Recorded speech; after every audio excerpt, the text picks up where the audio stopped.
All right. Let's go early evening here in the east. And,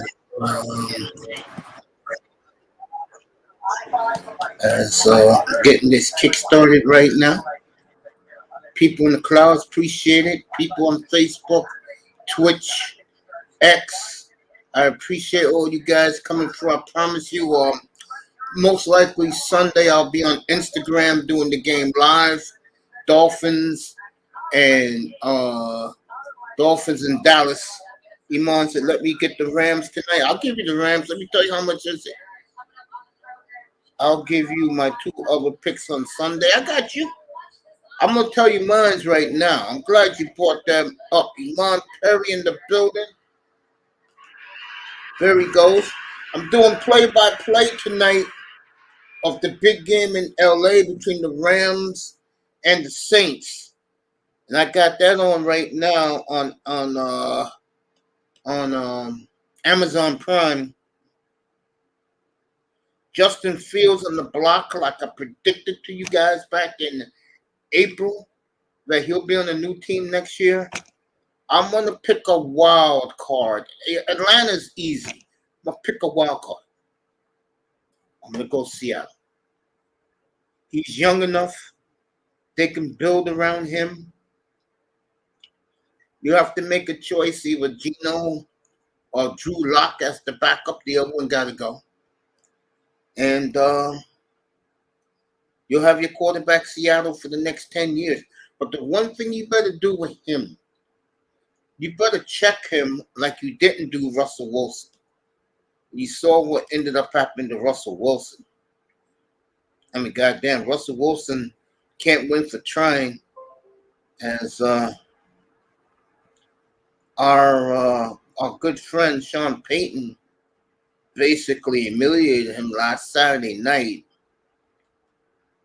Okay, so Iman's gonna take the Rams tonight. So Iman's taking the Rams -4. Okay, I'm gonna give you mines right now, Iman. I'm gonna give you mines right now.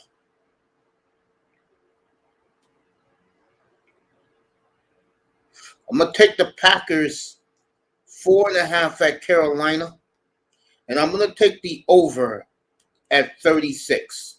At 37.5. I'm gonna take the over, family. So I'm gonna take the Packers. I'm gonna take the 4.5. I'm gonna lay what's you IG? Yeah, I'm gonna do that soon. Yeah.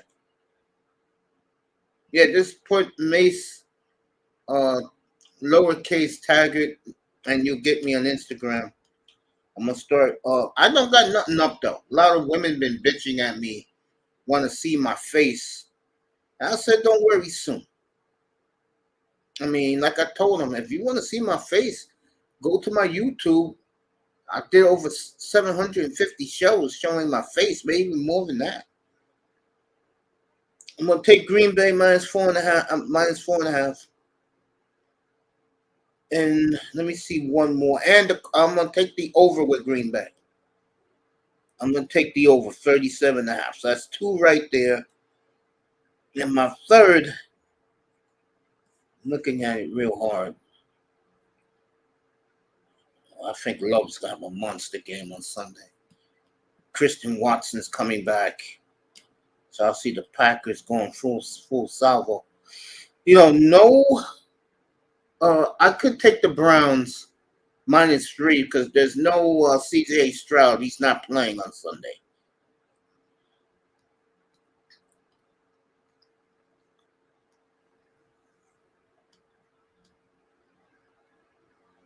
It looks like also Trevor Lawrence is not playing on Sunday either. And Baker Mayfield's hot right now. Damn, Miami's just a 1-point favorite over the Cowboys. I don't know. I may come back to that.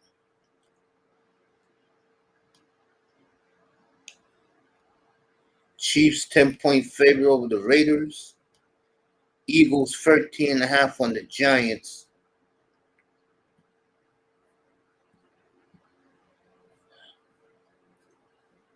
So I'm going to take the Packers minus 4.5 and the over at 37.5.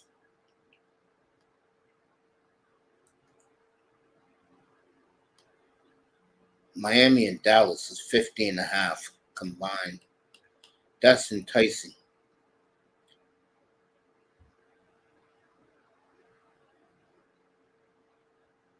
All right, I got my third game. And I'm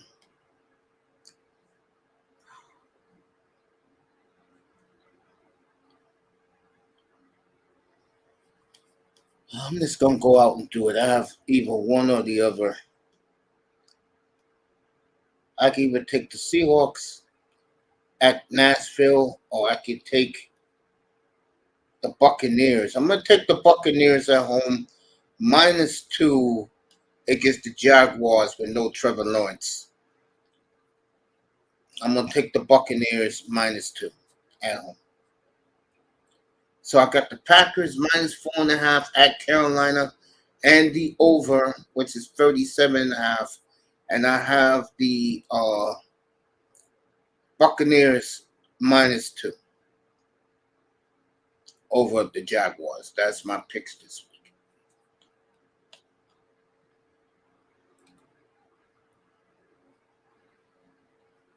It's a damn shame this girl is a swirl.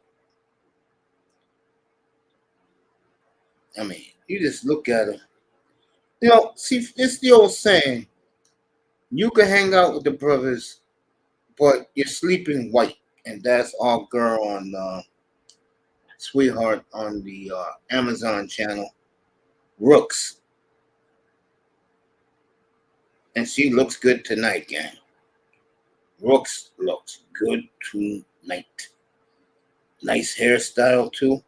Remember, they're in LA tonight, so everybody's all dressed up dapper, looking good. Tony Gonzalez looking good. They ain't have to get on a plane being in LA.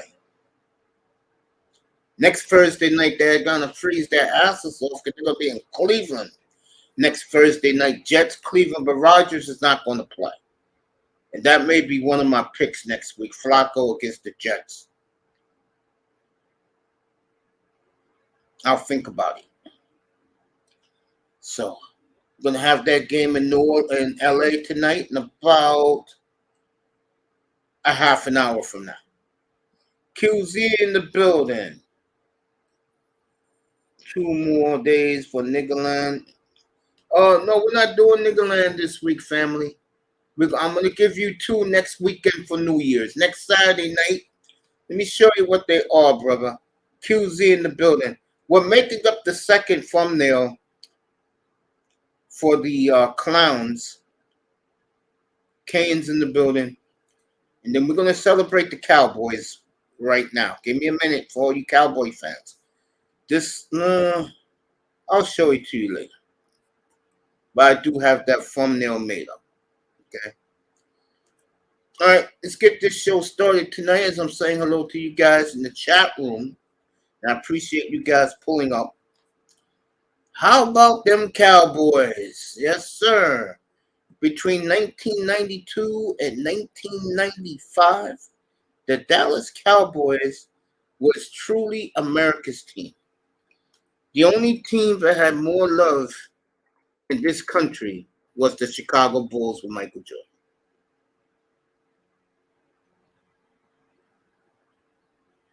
Yeah, Third Ward, I think that can be a Super Bowl preview, definitely. I'll tell you this, whoever wins that game at quarterback wins the MVP. So if Lamar Jackson goes to San Francisco and beat them, Monday night Lamar Jackson's going to be the MVP of the league, which I predicted week 6 of this year. Third Ward, you got to do me a favor, bro. Tell my boy, let me rephrase it. Tell our boy to pull up here. I miss him. He helped me through a lot of problems back in the day. I miss him, bro. You know me, I don't get into the bullshit. Just tell him, you know who I'm talking about, third. Just tell him to pull up. Tell him Mace wants him to pull up and hang out all night. Just talk football, bro. Sports, bro. Reach out to him for me. Tell him that, Mace want him to pull up. I want to make sure he's all right. He's been missing in action for a long time. Bro. Tell him I said to pull up, bro.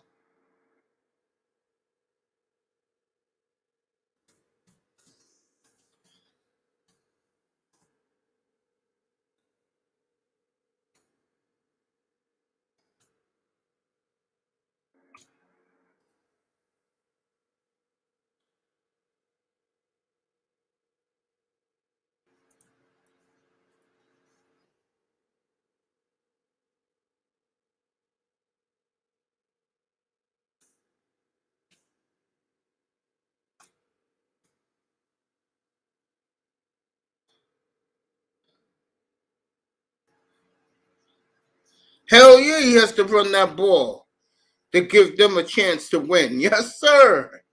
And remember what I told you. Tell our boy I said to pull up. And also, if you do talk to him, tell him I said Merry Christmas.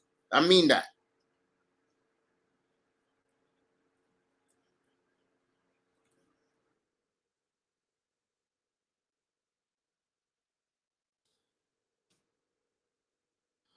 There goes my pick, Iman. I'm sending them up for you to see him.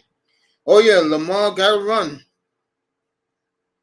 Appreciate that, third. I really mean that. Appreciate that, man.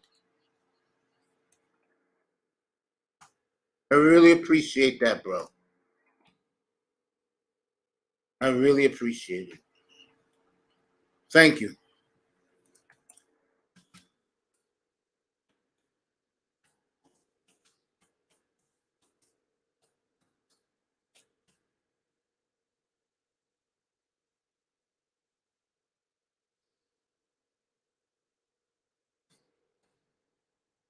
Third World Columbia in the building.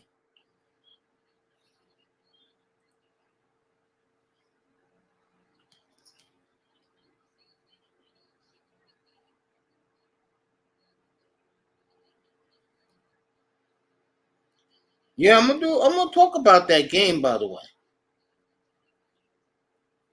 I talked a little bit about it last night. I think it's the class of the Titans between those two franchises. And if they do play up here a rematch of Super Bowl 47, when Flacco got out to that big lead, Kaepernick made a charge, but time ran out on the 49ers.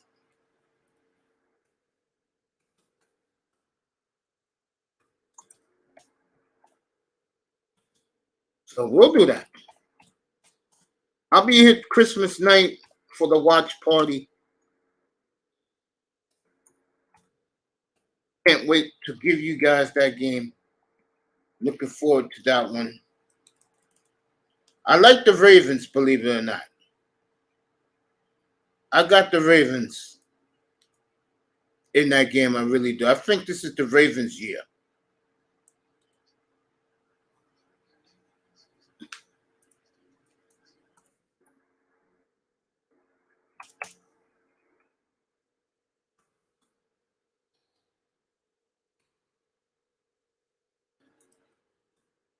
I do think it's the Ravens' year.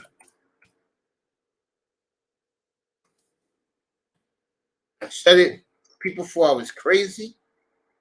And I said that the Ravens played the toughest schedule in the NFL. And I said he's going to earn the MVP. If he beats the 49ers on the road, he's going to get the MVP.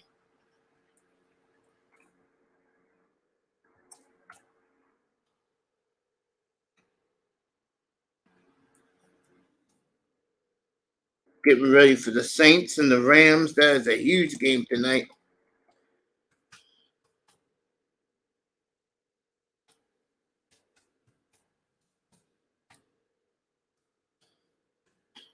I'll be on all week, guys, including next Tuesday. Then I'm taking Wednesday and Thursday off.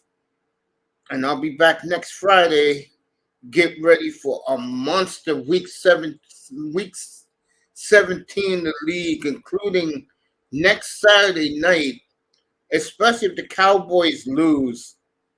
What a monster game that is next Saturday night on Jimmy Johnson night. They're going to put his name in the Ring of Honor.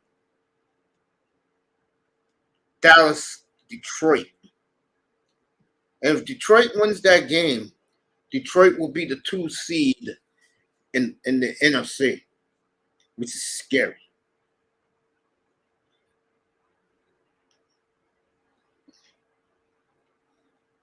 And I'm with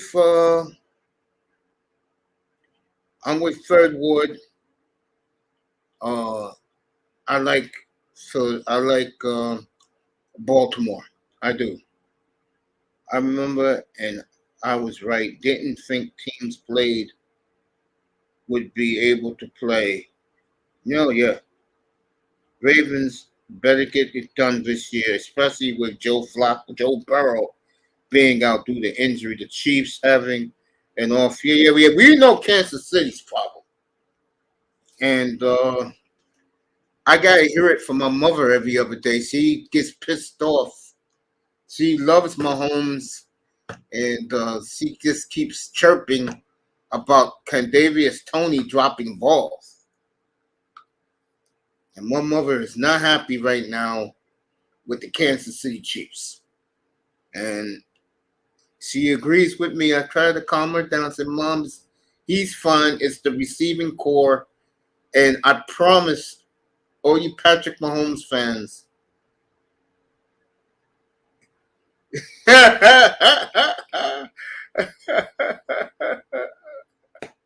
Iman still got the Chiefs winning it all. Okay. I'll tell you this.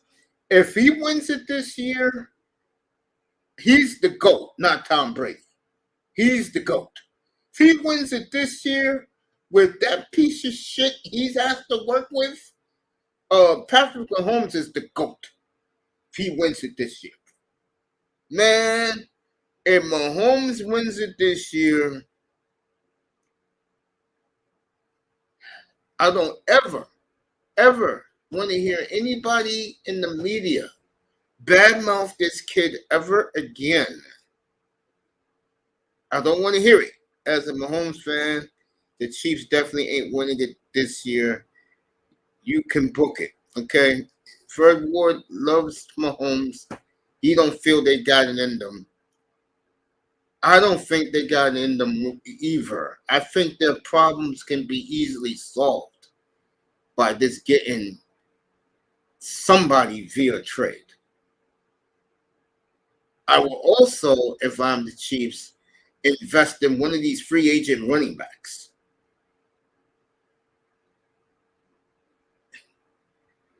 Iman calls him the GOAT. Okay. I'll tell you this, if he wins it this year, boy, I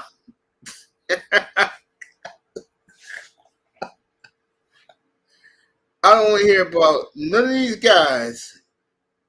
Yeah, you're right. First asking Iman who he got. And while they're doing that, let me get this show started with the Dallas Cowboys tonight. All weekend, we will do the Dolphins tomorrow night on 305's birthday. So let's start. Back in 1986, the Dallas Cowboys, for the first time in their franchise history, began to slide. They wasn't a factor anymore. They had the Bears going there in 86 and beat them 44-0. And it was sad to see, especially if you grew up like me. Playoffs going to have many sad or happy. I think many sad, Jefferson.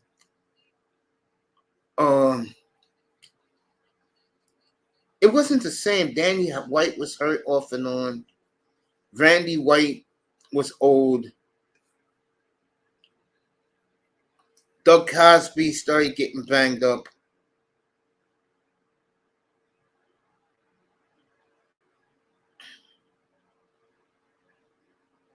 I think this for Third Ward, I think the Ravens are a juggernaut also. I think both of these teams are juggernauts in the NFL right now. And the Cowboys, and I remember a Thanksgiving Day game in 1987 against the Vikings in Old Texas Stadium. And I remember the Vikings tried to bully the Cowboys. And that shit bothered me. I said, do you know who you're playing? And back then, that was a vicious rivalry. Back in the 70s and 80s with the Cowboys and the Vikings. And then in 88, you really started to see the slide, the Cowboys. And Tom Landry tried to circle the wagons.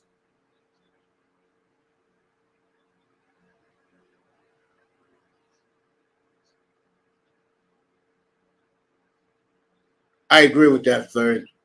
That offense can get stagnant at times. I agree with you, family. No doubt about that. So Tom Landry was bringing back his old Super Bowl champions. Guys like Charlie Waters to coach the secondary. Randy White to coach the defense. And something happened one day, as the story was told. Was it Charlie Waters who said this?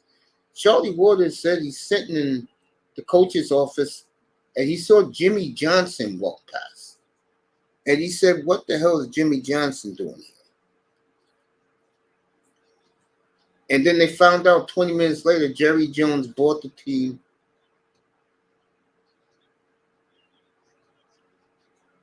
And next thing you know, Jerry Jones fired Tom Landry and everybody. Brought in Jimmy Johnson. And things started to really decay. Next year, they were 1-15. Everybody was laughing at them. You missed the division battles? Well, get ready for Sunday. And if they get stagnant with the 49ers, they're fished for good. 49ers is one of the teams you don't want your offense to be inconsistent or stagnant. Totally agree, Third. Totally agree. Jimmy's first year, they were 1-15. Jimmy cleaned out house. The only person he kept was Michael Irvin because he had him in college.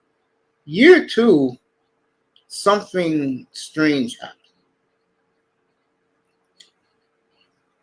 They made a trade. Matter of fact, year 1, they traded Herschel Walker for a whole boatload of draft picks.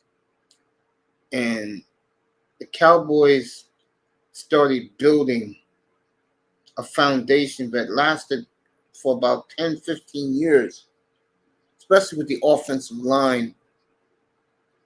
And they drafted Aikman. Irvin was already there. They got Emmitt Smith. They got Novacek on the cheap. And Cowboys started turning it around. But in the summer of 1992, Cowboys just came off getting blitzed by Detroit. That's right, sorry-ass Lions. Greatest offensive line in NFL history, Iman says.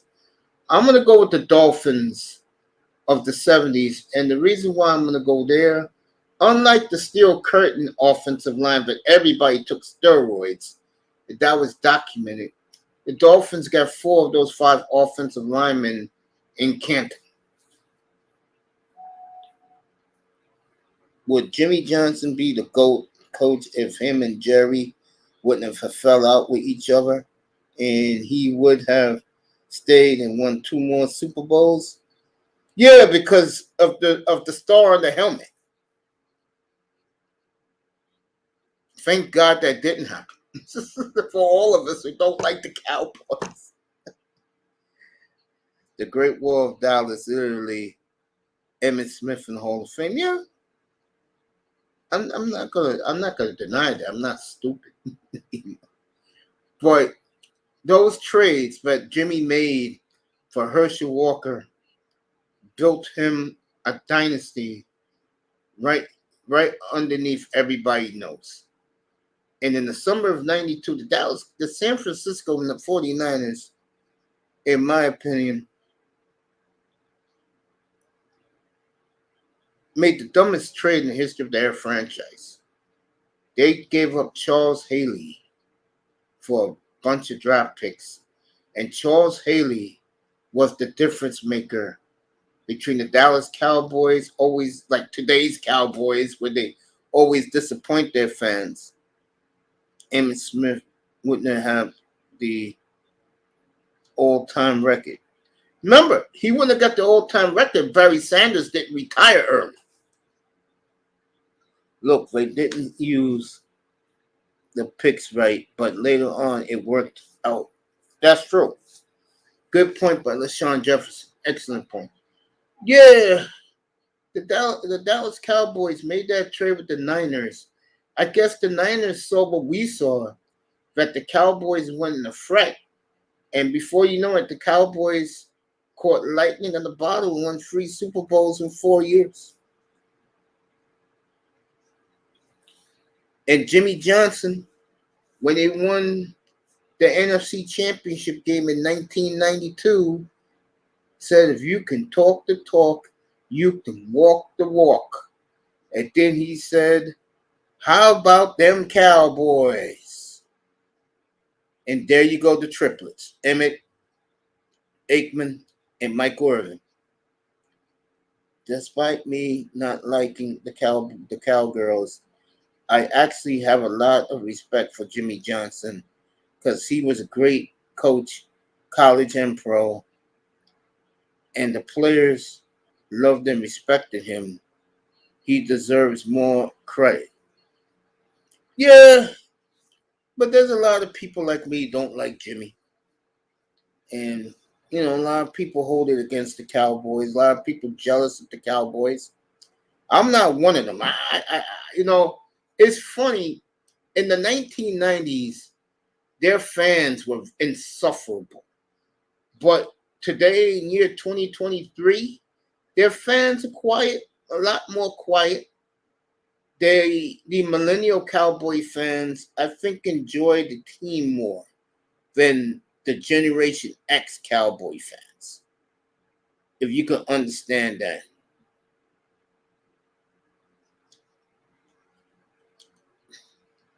They enjoyed the team more, these Cowboy fans, because they never seen them win anything. Unlike the Miami fans, those clowns who act like it's their birthright, like they won 10 Super Bowls, and that damn team hasn't won a playoff game in 24 years.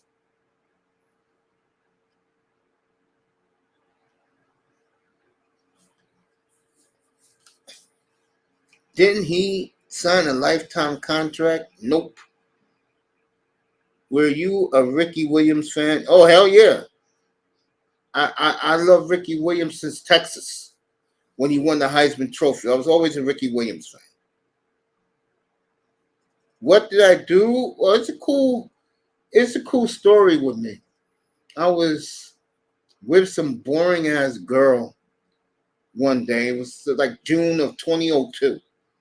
And I went to one of those baseball fitted cap stores that have all the teams. And I looked up and there it was. It was the white Ricky Williams jersey. And I asked the guy, how much is it? He said, $200. I said, get my size, give me 2 minutes. I went next door to the ATM machine, took out $220, and I told him, bro, get it down, keep the change.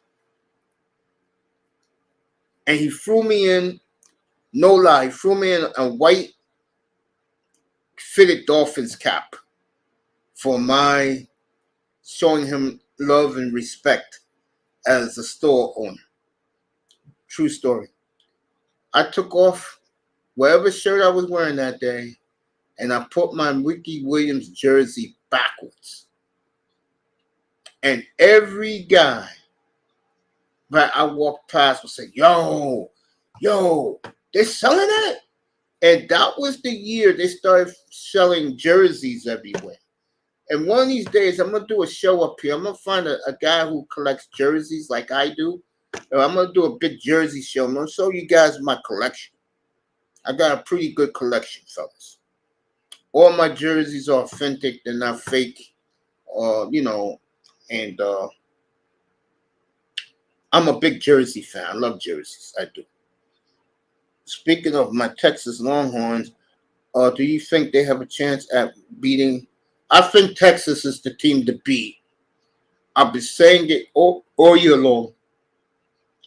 And if you see the way the college football playoffs are set it up, they want Texas, Alabama round 3. And I know Bama's played well. Bama don't want none of Texas. That quarterback hates Nick Saban so much in Alabama. He sees Nick Saban. He knows Nick Saban's going to be on the other side. That kid may throw 7 touchdowns. Texas is the best team in the country. I've been saying it all year long. The 2 best teams I saw all year was Texas and Florida State when they had Travis at quarterback. And Texas is the team to beat. I've been saying this up here. And I believe Texas is going to win the national title.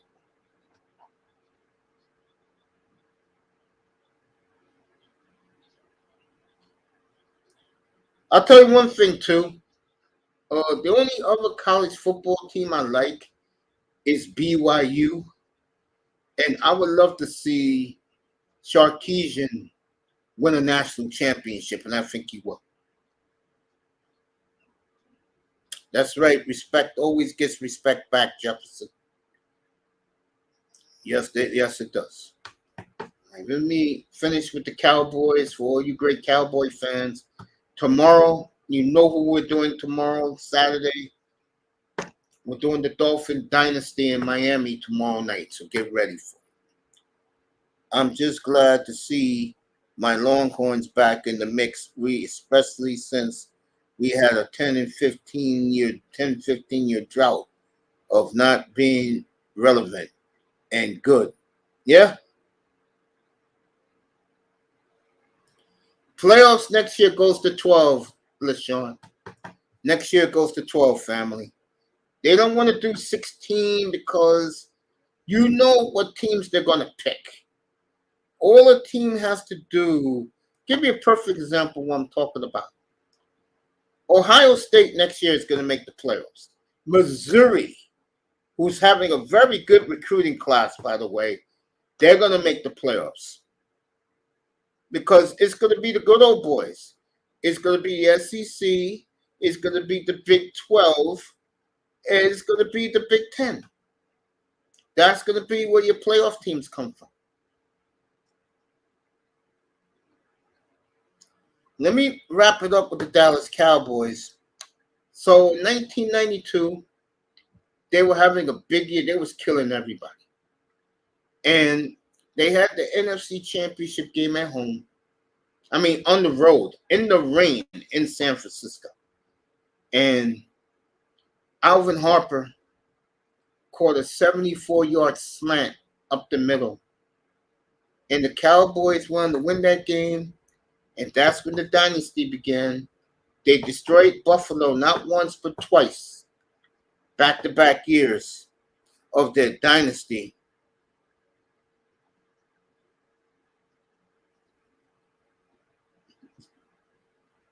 And the Dallas Cowboys became even more America's team. And they became household names. And the following year,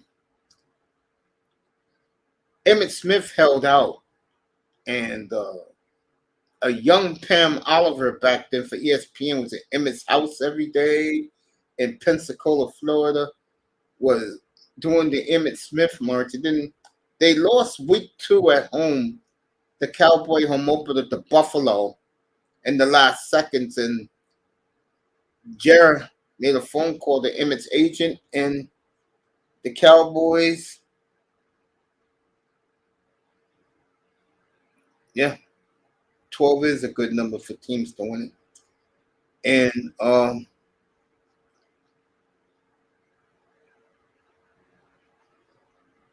Dallas didn't lose another game after they lost to the Dolphins on Thanksgiving Day on the Leon Lett kicked the ball, and the Cowboys didn't lose again.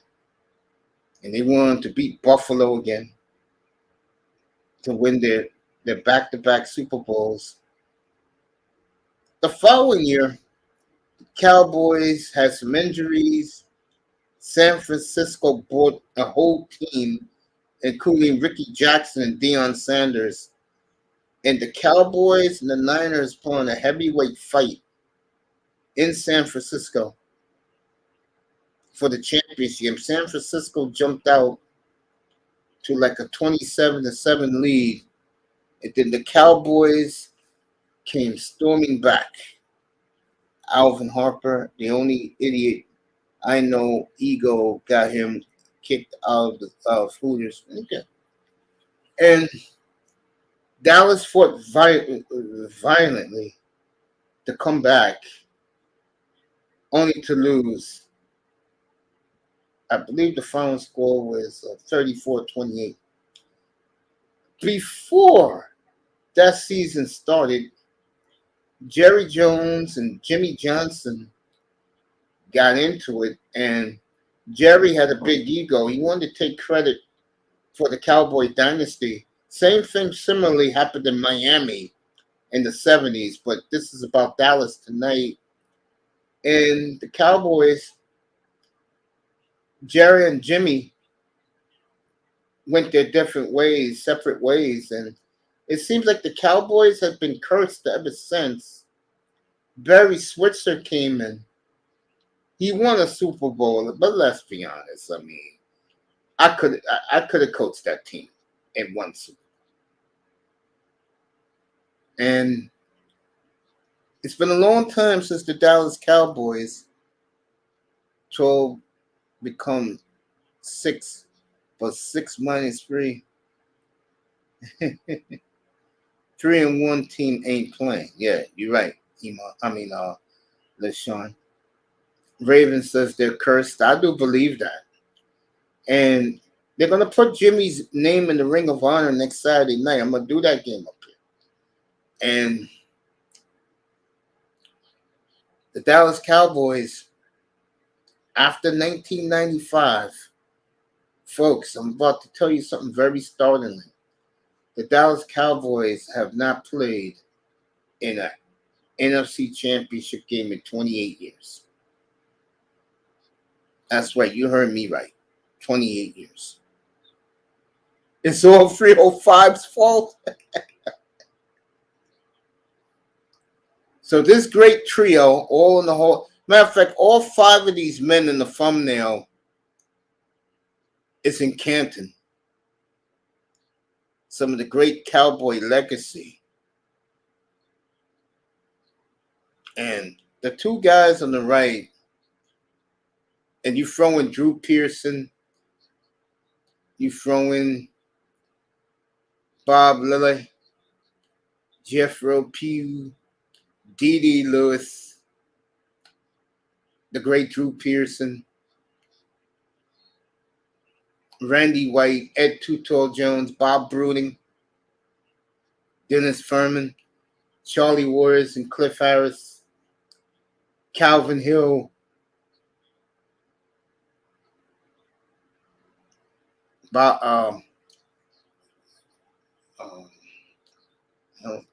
Chuck Howley, God bless his soul. And the Cowboys were America's team. Don't forget, in 1975, Dallas was the first team to bring their cheerleaders to a Super Bowl. Everybody saw that, and everybody fell in love with the Dallas Cowboy cheerleaders, and they haven't looked back.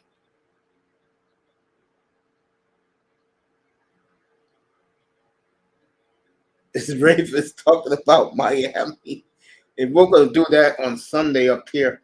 But let me finish with the Dallas Cowboys tonight. The Cowboys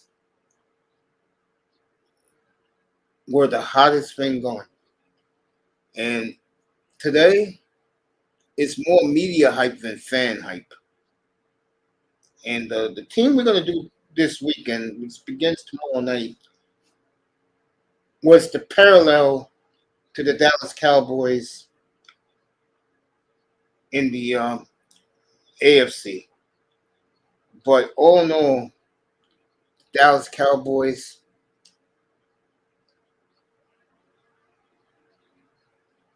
26 of, I think it's 27 of their 29 years of existence, they was always playoff relevant. This is a team that did it right.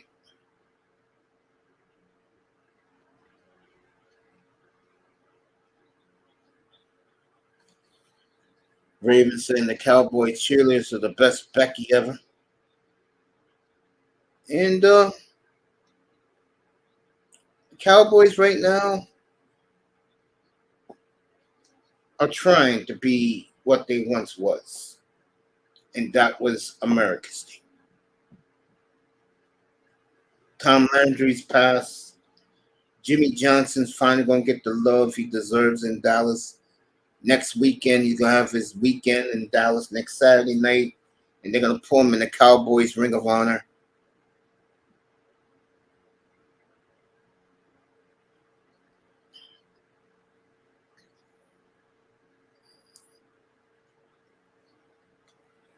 Well, Dolphin cheerleaders are definitely not what you said in the chat room. So, Cowboys got a lot to prove to their fans. And as he's making fun of Tua Tagovailoa, I'm going to talk about Tua in a little while. Tua getting testy today with the media yesterday. We're going to talk about that later on tonight. But all in all, the Dallas Cowboys were once America's team. I think America's team now in the NFL has always been, let's be honest here, I think today, if you ask me, next week proves what I'm about to say. And then we're getting right to the game because they already started in LA tonight. The Green Bay Packers are America's team, folks. They are the Yankees of the NFL. Lambeau Field is Yankee Stadium. And to wrap up this segment, this portion of the show, the Miami Dolphin fans was petitioning the NFL to flex the Dolphin game from 1 o'clock to 8:20 next week. And the NFL told the Miami Dolphins fans and the Dolphins, hell nah, we're not doing it. I'm going to tell you why. Number one, I just said it. Green Bay is America's team, and they want to show Jordan Love as much as they can. And next week is a big game against the Vikings. That could be for a wild card spot. Number two, the Dolphins are playing the Ravens next week. And that's a big game if you're a Dolphin or a Raven fan or a fantasy football fan. But if you're a football fan, you're like going, so what? Who cares? Outside of Miami and Baltimore, that's true. And Raven would love number three. I repeat, they will not touch Patrick Mahomes at 4:25 Eastern Time unless they're switching him to 8:20,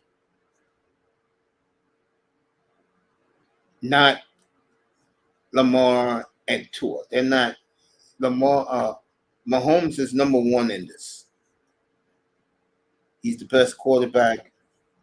He's the face of the NFL. We wishing for a Super Bowl in Miami. Okay. Dallas have those cheerleaders. Yes, they do. Raven says cheerleaders for Miami got banned off TV because they're. You better be glad 305 is not in here or any of the other Dolphin guys. Tua can't hit a good win even if he got knocked into. Damn, Raven. So the bottom line for next week, they don't want to move Green Bay, and they want to see Love in a big spot next Sunday night.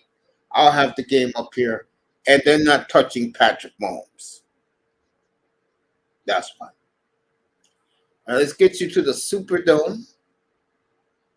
Let's get you to SoFi. Rams and the Saints.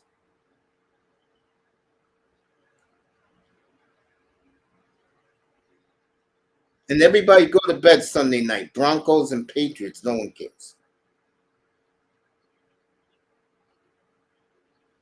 All right, just showing you downtown Long Beach out in Southern California.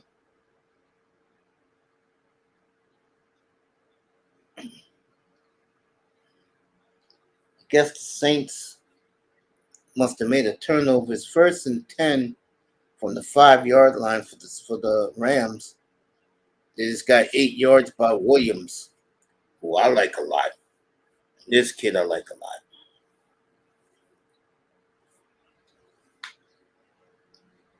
Matthew Stafford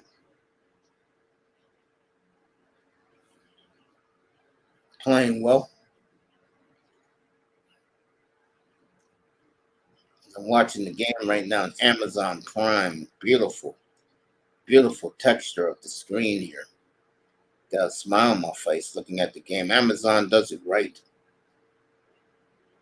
All right, 2nd and 3. Wide open. Puka Nuka. No, that's not Puka Nuka. That's the tight end. So the Rams are driving already on the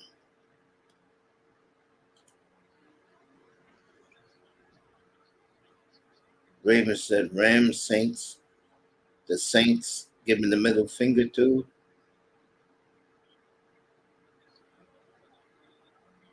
Yes, Tua snapped at the media today and all of its haters by saying, if I suck, fine.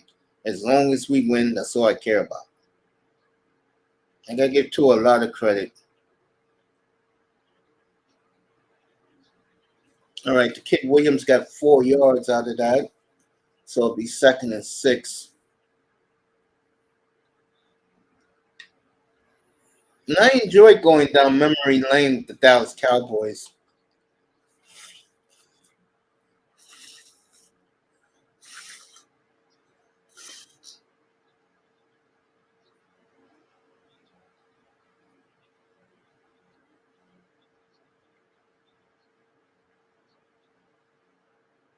All right, 2nd and 6.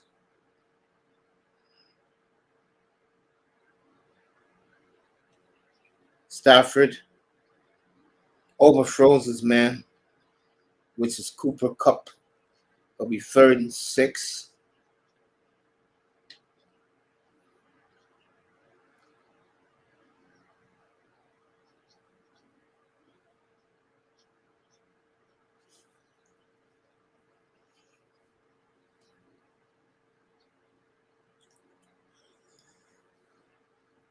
Yeah.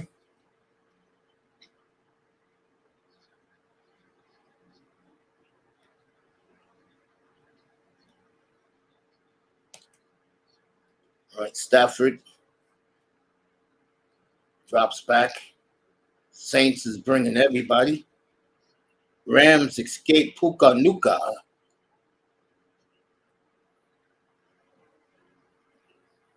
Got 20 out of that. And the Rams are hot, folks. I mean,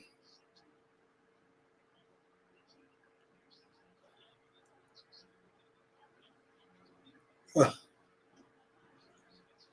don't know why the Rams are wearing these. The Saints are wearing these ugly all white uniforms. Puka went to BYU.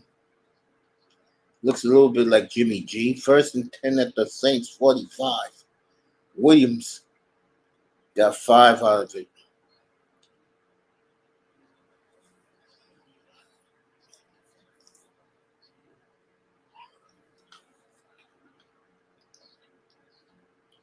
I know Al Michaels loved doing this game. He didn't have to leave. He could play his golf at the Riviera Country Club and drive over to Inglewood to the game.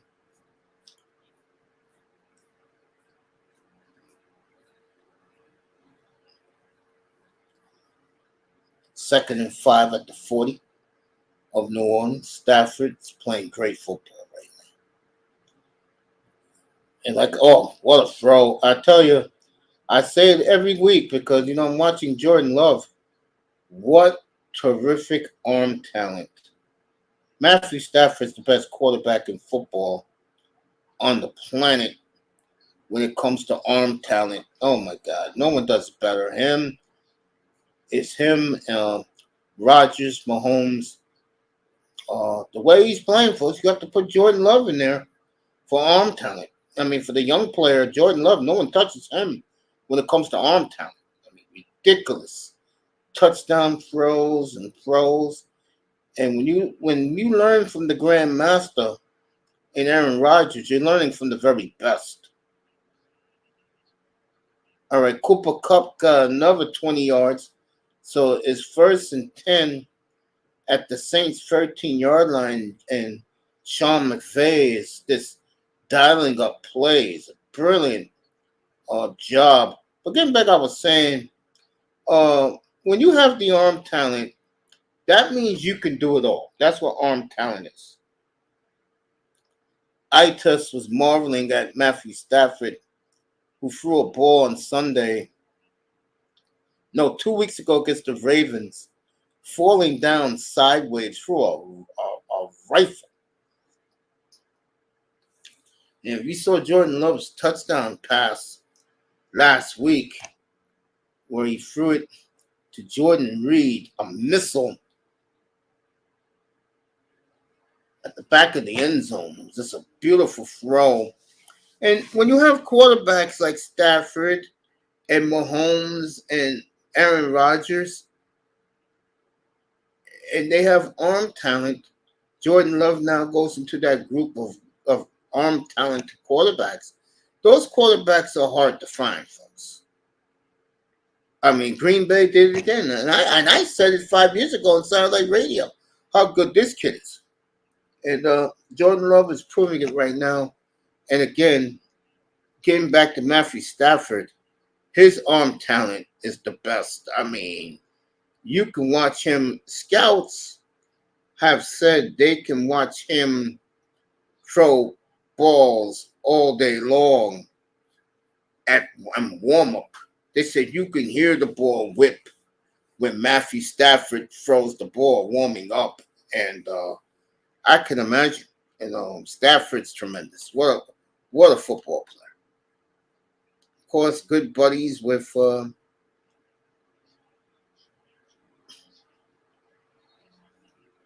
be 3rd and 6 for the Rams at the Saints 11. Best friends with Clayton Kershaw.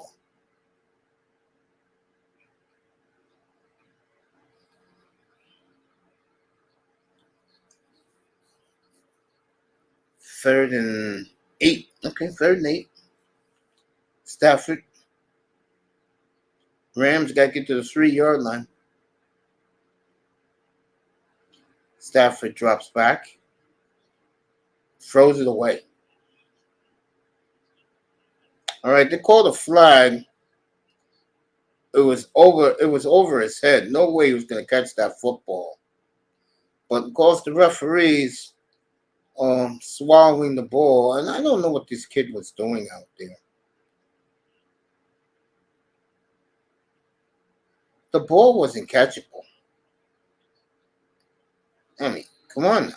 The ball wasn't catchable at all. It was way over his head. He wasn't going to catch that football. It was out of bounds.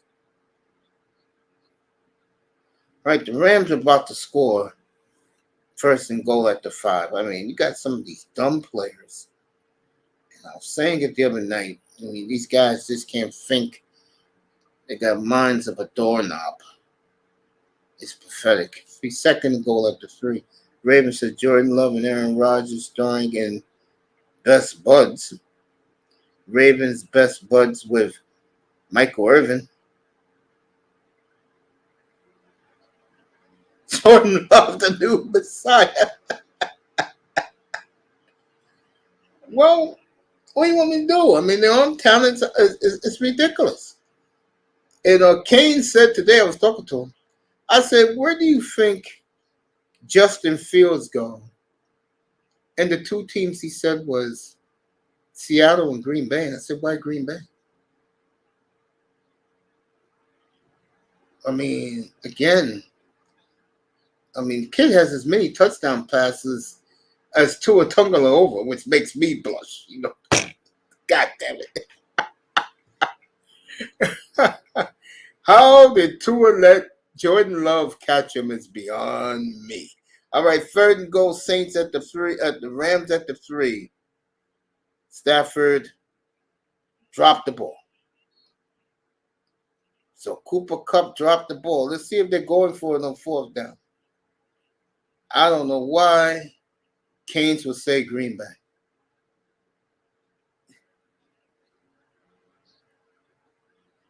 I don't know. And I promise you this, folks. I'm going to put up $10,000 of my own money. I want guys to bet me the numbers I'll have for Jordan Love come June of 2024. Well, I'm going to blow you guys' minds. Over under this number for touchdown passes. All right, Rams are going for it on 4th down. Drops back.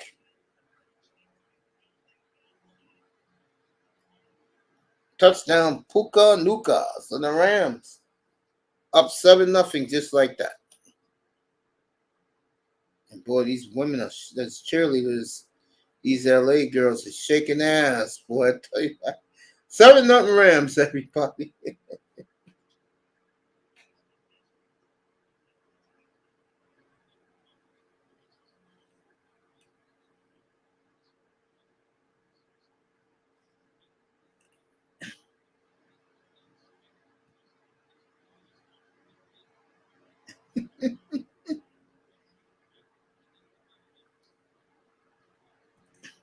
Oh, raining girls don't run her zen. May's best buds is damn Jordan. Who? Dame and Jordan Love. No, Dame is not family no more. Zen juice. Yada yada. Okay.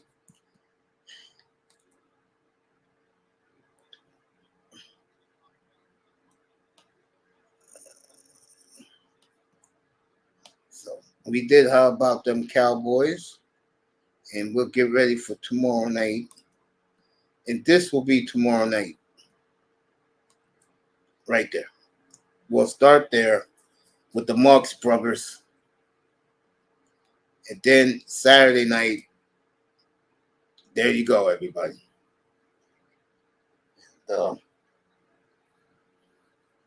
That's what I'm talking about right there. That's what I'm talking about.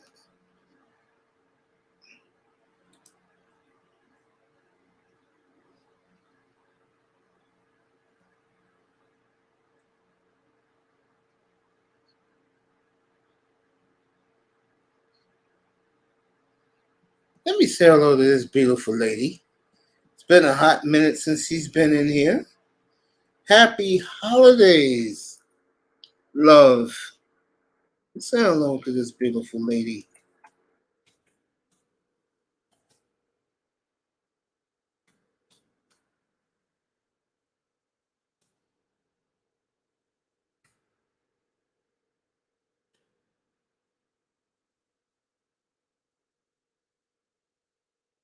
Separate this. Saying hello to the beautiful reigning woman who does a phenomenal job at DS1's platform. All those ladies do a great job in there. There she is. This beautiful queen. Hello to you, love. Let me back up this. Appreciate you coming in here.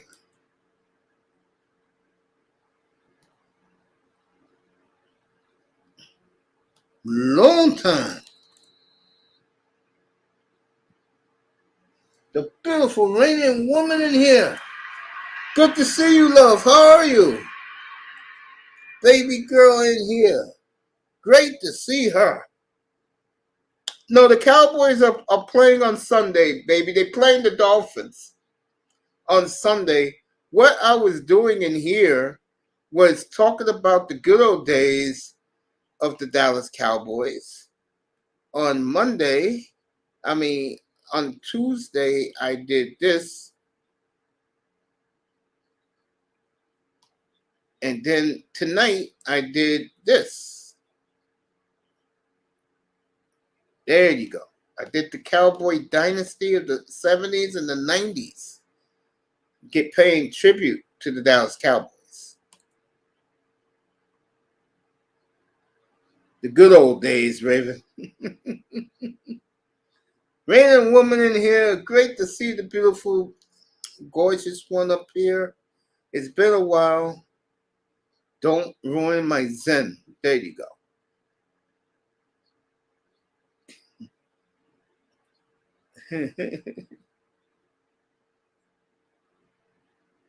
Takes a bow. Good to hear you're doing well, Mace. Love you so much, love. Appreciate you so much, reigning woman.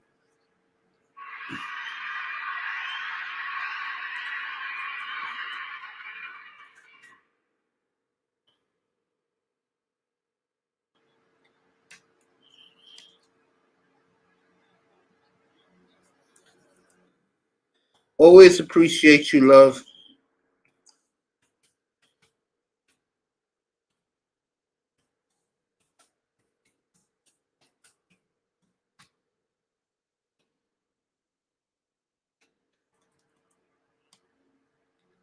Happy holidays to you, sweetheart.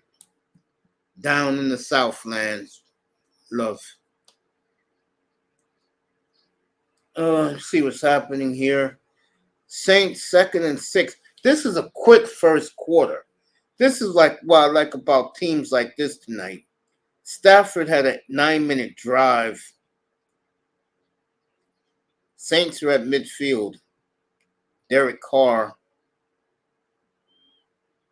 over his head. It'll be 3rd and 6 at midfield. Thank you, love. Love you very much. Appreciate you, sweetheart. She is one terrific person, everybody. She really is. That's a sister I truly respect. All right, Aaron Donald is cheering this fake LA crowd to get on their feet. The Ndamukong Suh, reported by Canes today, visited the Dolphins. Saints barely got the first down, but they got it. And that'll be the end of the first quarter, I believe. Or maybe they'll go for more. Look like they're going to go for more. This was a very quick first quarter, 20 minutes. I know the N.F.L. ain't happy about that. They're not.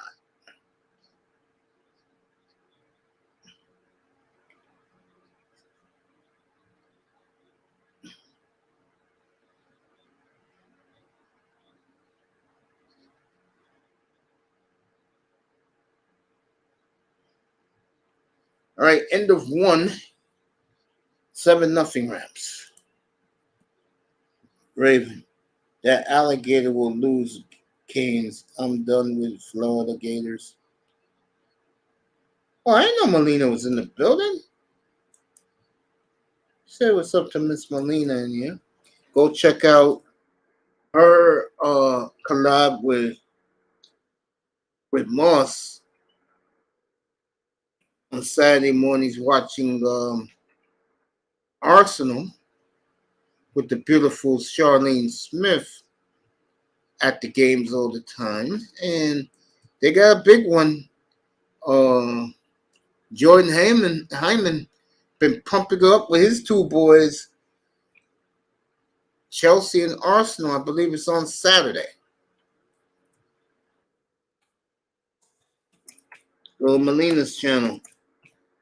She's going to have that game for you guys. I think it's like, they usually play at, I'm going to take a guess, 11 o'clock in the morning Eastern time.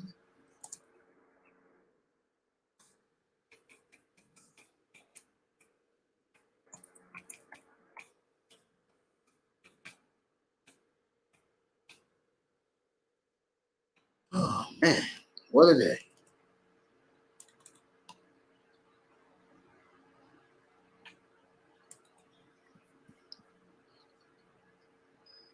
Miss Melina in the building. Go check out her new show, everybody.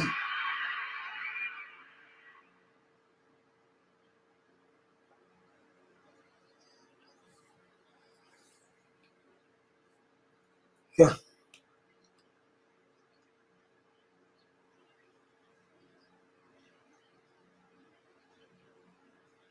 Much love to you, sweetheart.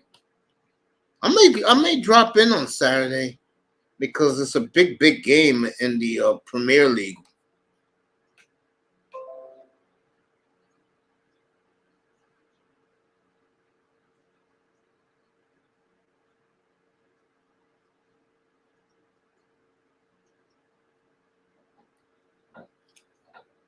Who's Raven talking about?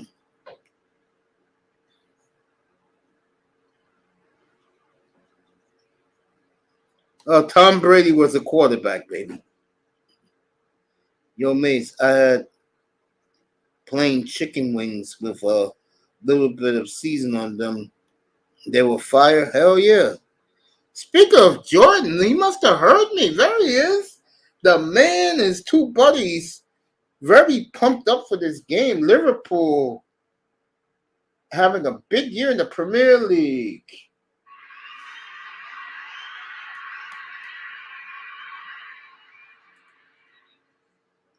All right, the Saints are driving deep.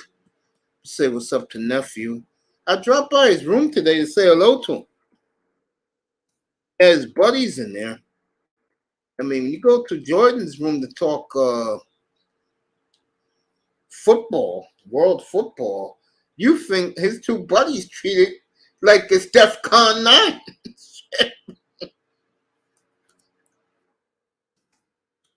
Of course, congratulations to Jordan. He's engaged. Congratulations, nephew.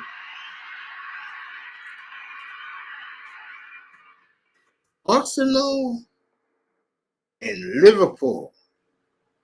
Saturday morning, our time.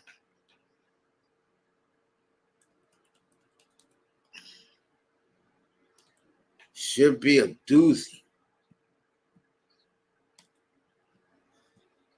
All right, the Saints got 3rd and 6 or 3rd and 5 at the 40. These white uniforms don't do them justice, man. All right, the Rams are blitzing. Off his hand. What, they're going to call a flag there or no? No. But they're going to go for it.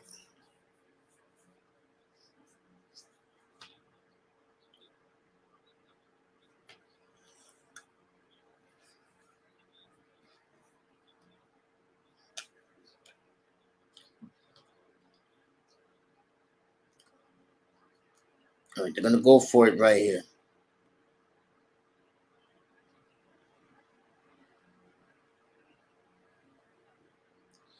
Carr, Aaron Donald, just smashes.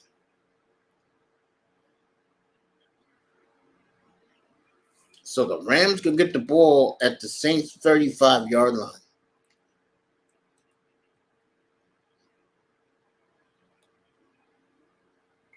Well, look who dropped by. Yeah, nephew, I wish you the best, bro. We all do. Congratulations. So, tomorrow night's Mr. Miami's birthday. Pull up. Wish our brother happy birthday.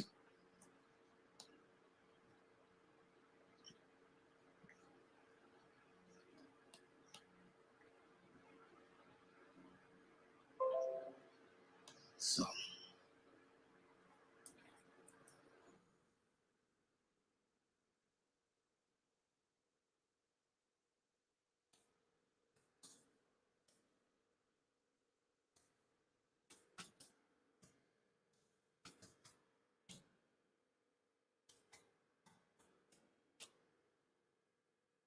legend killer, as he likes to call himself. Randy Orton fan, big WE fan. I'm shocked he's not watching his wrestling tonight.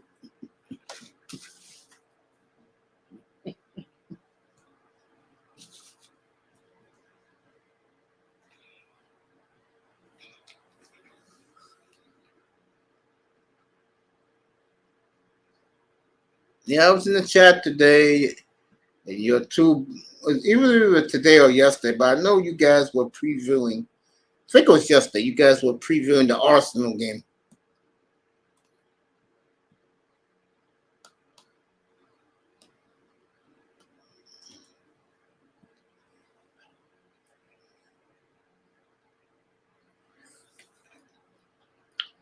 And go to his channel, because if you really like Premier League or La Liga, Jordan does a great job. I'm pretty sure Jordan will be joining Moss and Miss Molina on Saturday morning, since they're going to be playing against each other.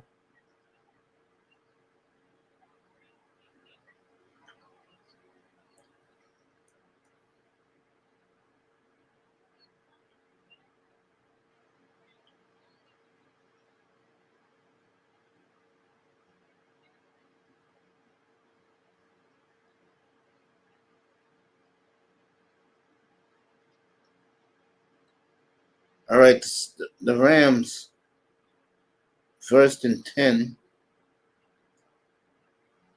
Nuka is in motion. Stafford's going back wide open. Nuka. Tackled at the 23-yard line.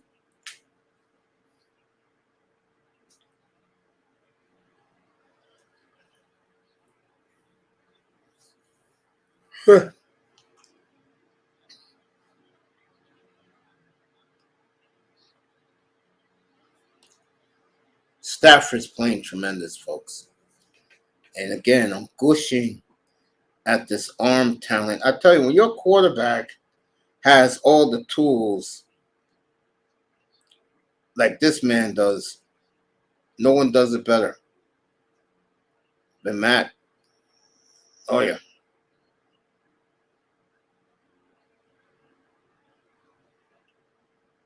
Boy, is he playing big. And again, when you have arm talent, that means that you're electric. You have electric stuff. And nobody, and I mean nobody, has better arm talent than Matthew Stafford. Nobody. I've been saying that for years. I'll rank them again. Stafford, Rodgers, Mahomes, Love. And it's only 6 or 7 in the whole entire sport, folks, that has that type of electricity when they throw the football. And you know the beautiful thing about Stafford, and now Jordan Love is learning this on the fly. Mahomes already knows how to do this. They're learning how to put touch on the football. And that's not easy to do. when you have so much phenomenal arm talent. Right, the Rams got first and goal now at the 6 yard line, and I'm looking at Stafford tonight, and it's a real treat. He's got the arm talent.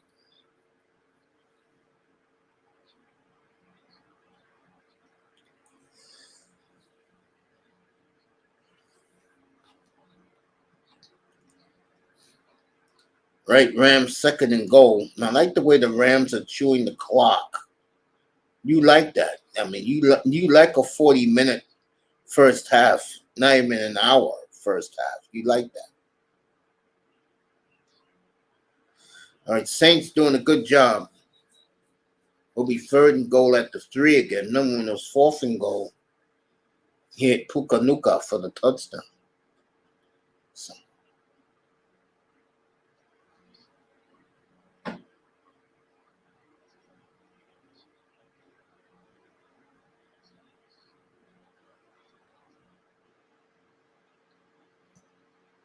Dropped it.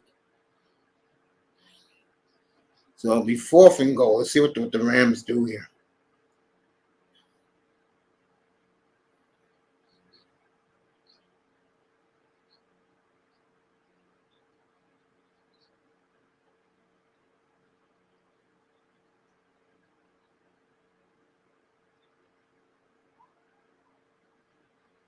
They're going to kick a field goal. So the Rams going to be up 10-0 with 10.5 minutes to go in the first half. Very, very good game by the Rams. The Rams have been scoring a lot of touchdowns. You know that when the field goal kicker is about to attempt his 17th field goal.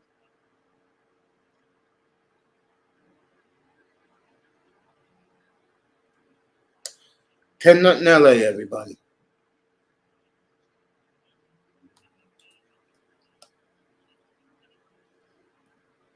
Happy birthday to 305 tomorrow. And he knows how we're going to celebrate it. Yes, Raven Knight's birthday was Tuesday. Got into a little spat with Big Money. And then we didn't see him for the rest of the night. We wanted to celebrate him.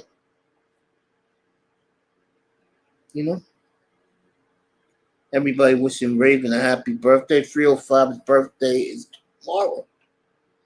And, me, I'm smiling right now because we're going to be doing this tomorrow night. And, what's funny? I'm talking about these Cowboy Dolphin stories, and I don't need a script. I saw it all. And it was good talking about the Cowboys yesterday. That brought back childhood memories for me. Tomorrow night,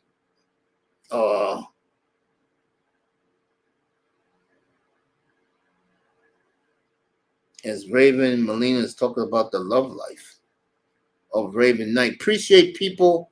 Facebook, Twitch, X. Most likely Sunday I'll be on Instagram. And I appreciate everybody for coming by. People in the clouds. Appreciate you listening to the game tonight. And tomorrow night, we're going to do this. That's right. God's Dynasty tomorrow night. And we'll do that tomorrow. Looking at the greatest backfield in the history of the NFL right there. You're looking at the greatest receiver.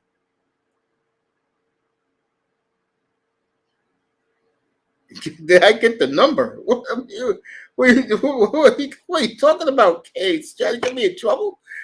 Paul Warfield, along with Bob Greasy and Don Shula there. And the guy who's standing there is a young man named Bobby Beffert. And we're going to do that tomorrow night and Saturday night. You're going to do the Dolphin Dynasty. So get ready for that. Black women, too broken, can't fix that I gave up. Yeah, there you go. Could have told you that. Could have told you that, fam. Let's get back to the football. See what the Saints. Oh, they still got commercial on for some channel. Oh, they're doing commercial for Amazon Prime.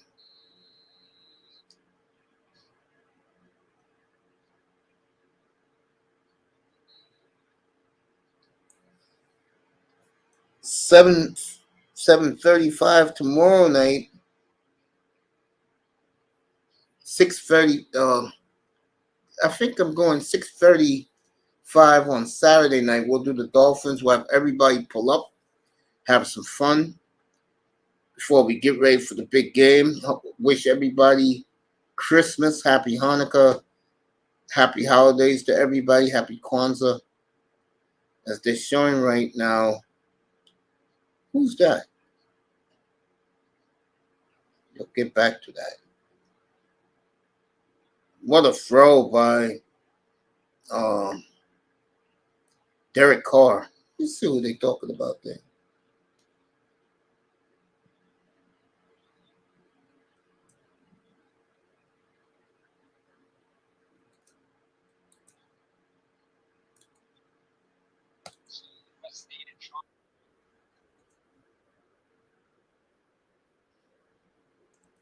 Oh, that's the GM, Les Snead. All right. Saints, 1st and 10 at their own 40.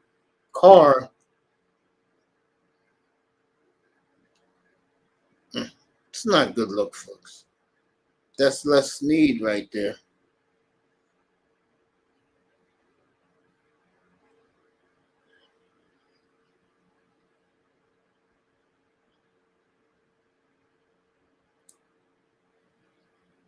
Yeah, Merry Christmas, my Friday.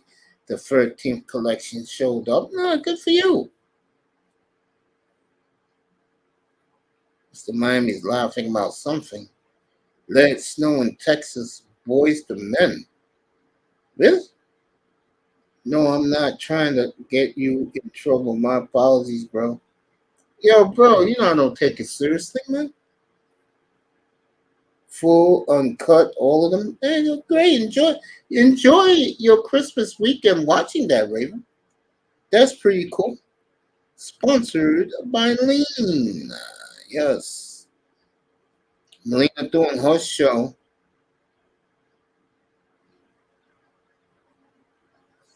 Oh boy, snow is coming in January to South Florida. All right, 2nd and 20 for the Rams.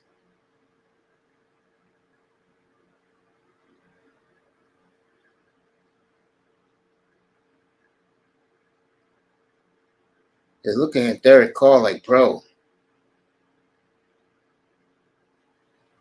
nobody near where he threw the football at, bro. You know, to me, it seemed like Derek Carr is shot. Well, look who's at the game. In his own luxury suite getting a standing ovation. No other than Shohei Ohtani drinking, it looks like Bud Lights, eating chicken wings. So Ohtani's at the game, macking. And the Saints are going to, I may have to cut this game short because it's just boring. Matter of fact, I will cut it short. I'll keep it on. People want to hear it, so I'll keep it on. I finish up my task, a goofy Christmas speech, and closing out 2023. Somebody's going to be on the hit list on Sunday. Speaking of hit lists, boy, is Raekwon Smith. Liv Morgan got arrested on last Saturday? What did she do? Then as the clock ticks to 2024, Florida, you are all mine. Okay.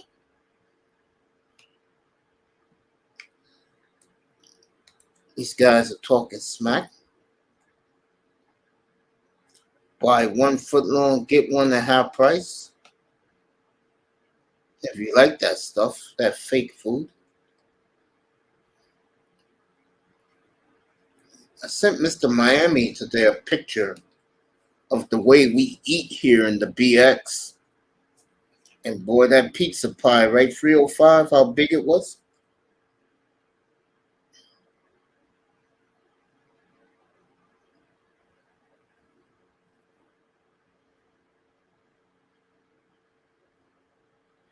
Yeah, congrats to your cousin, man. He's getting married tomorrow.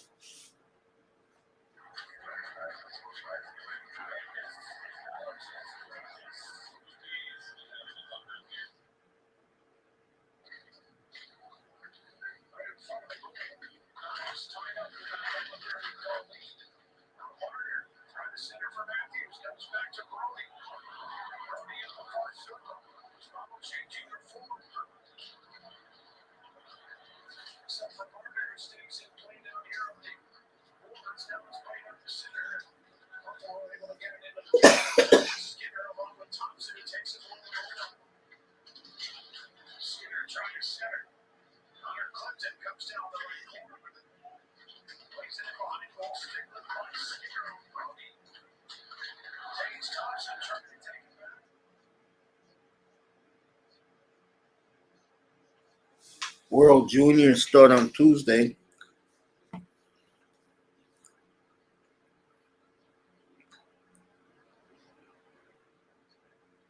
Tomorrow night we start at time we start 7:30. Yeah, 'cause I want to get 305 in here early so we can sing happy birthday to him. Well, look who I'm 25 next year, Uncle Mace. Thank God you get married soon, kid. At least you got one. My man's in the chat room. No Cupcake Zone podcast. It's good to see you, fam. Go back to New Orleans real quick. See what's happening.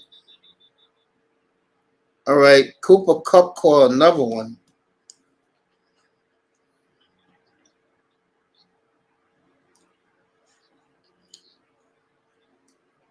Triple Black, stick around, bro. Don't leave. I'm gonna bring you up. Talk about the sisterhood. As the Rams about to put this game away, folks. I do not see the Saints coming back in this game. Rams at the Giants next week, and then they go to San Francisco. So this is the Rams' last home game of the year.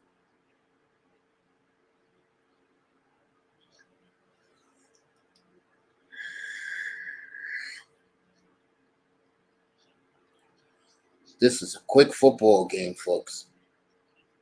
It's almost halftime already. They only played 40 minutes. That's what you like. Quick game.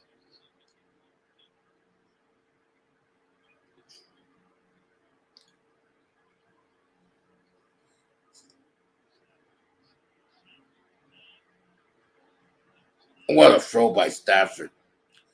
This is what I'm talking about. The arm talent, the arm strength. I'll say it again. Very few quarterbacks have it. We get these guys up here.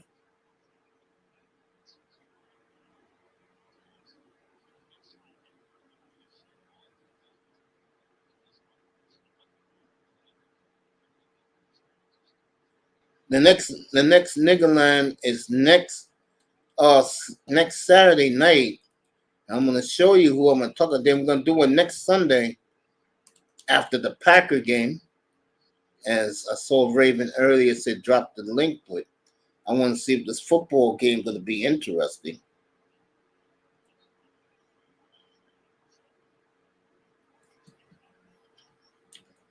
Stafford with a tremendous throw. All right, Cooper Kupp is shaking up again.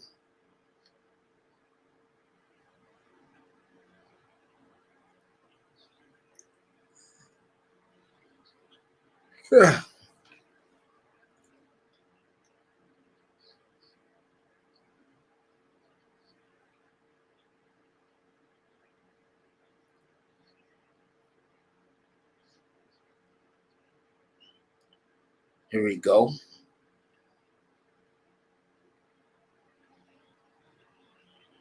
What a throw by Stafford. Tell you, when you got arm talent, folks, it shows.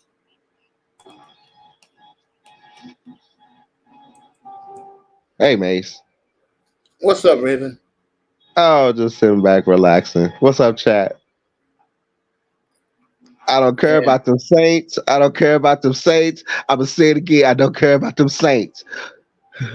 But there's a lot of people in the clouds who are watching right now that do. They probably driving Mm. on the road. Boy, this game is going fast. All right, be second and 7 for the Saints. So what you do on your birthday, man? I sat here fighting a strong cold because winter's coming. I went to work, got home early because I wasn't feeling good. So, laid down, chill with y'all. I was all over the place on YouTube. Hi. And then, yesterday, I wasn't feeling well. I got the new Tylenol. I got the new 2024 Tylenol. Oh, that's some wonderful shit there, bro. I love it there. Y'all need to go ahead and invest for real. That's good. It knocked me out for 16 hours. There you go. And yeah, I got my rest. That was my end of the year sleep. I really just needed to rest. So got my energy back up. Went back to work. I'm back There you here go. taking it all in at the close. So I'm already in the close 2023 mode. Let's go and get this football season over with. All right, Stafford hit Nuka. It's 3rd and 2 right now. As the Rams are driving. Yep, I could imagine, man. That's that new Tylenol. You went to sleep for 16 hours, huh? Yes, sir. Yes, sir. I have to go Yes, buy sir. this I thing. only popped four. I only popped four. Wow. Yeah. Yeah. Yeah. Yeah. Yeah. Oh, they're good. They're good. They're really good. Yeah. So I Always feel buy much a better bottle. now. I always buy a bottle of Tylenol every 3 or 4 months. I'm saying I got to start getting into the habit of that. I only reach for it when I need it. When I need it. So I'm like, okay, I need to go ahead and get stocked up. Get ready for the snow and ice at 3:05 and wished upon us. All right, Rams for the field goal, no good. Wide left. So still 10-0 in LA with 4 minutes and 48 seconds to go in the half. So these guys are playing quick tonight. Good. But Oh, man. nah, I'm just in that mode. What's up? Shout out to you, Triple Black. I was just tripping out with you. I can only go quadruple black when I'm in a bad mood. I'm not in a bad mood, brother. What it do, Mace? What it do? What it do? Family, happy holidays to you. Well, everybody left once. People in the clouds, I'm sorry. People love when I'm doing these And games. I'll tell you that. when does Nigga Land hit back again? I'm gonna do a double dip next Saturday and next Sunday night. Okay, There you go. Let me get I definitely got to be there. I definitely got to be there. You know, 8:15 Eastern time. I gotta show you. I gotta give. I'll show you what's gonna be about. Here we go. This is gonna be next Saturday night. I have to do this one. You know me. I like to. I'm not like these other dudes.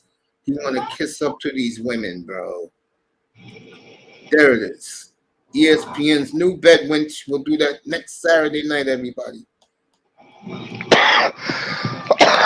What? What? So Oh we'll wow.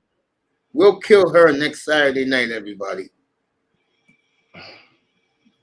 As he really tried to roast Cam Newton and Ryan Clark destroyed this broad.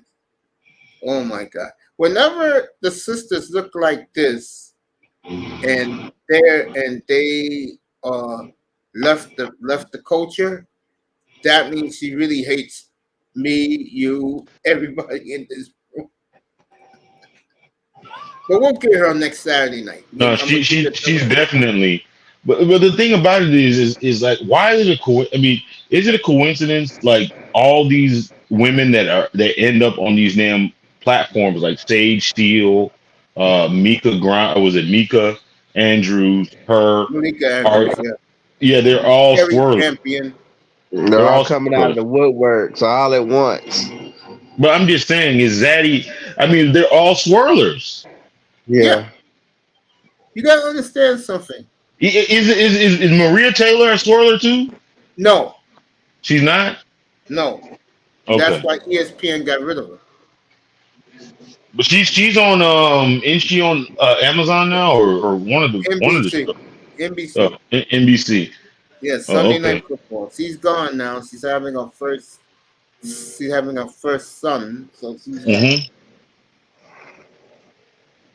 Now, I They're mean, always looking it's fun. you have to. I mean, the thing about it too is like, all right, if you had a choice, let's just say career wise, minus the Super Bowl, like why is Joe Flacco, which is 4 years older, getting opportunities and Cam Newton don't get any opportunities? That doesn't make it just doesn't make sense to me.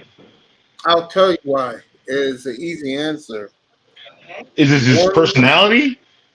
that is a big part of it. Like someone said this the other day. I was But Baker listening to. Mayfield, Baker Mayfield has just as much bravado or personality as a Cam Newton, and he gets a job. Yeah, but Baker is having a big year, and Tampa Bay is in first place. Right, but what And I'm saying is the opportunities for Baker didn't stop. I mean, like even Carson Wentz has is getting opportunities. I just don't. I understand that Cam's personality might be is a little bit polarizing. I get that part, right? But from a practical standpoint, I mean, like for instance, you mean to tell me DeVito is a better quarterback than him?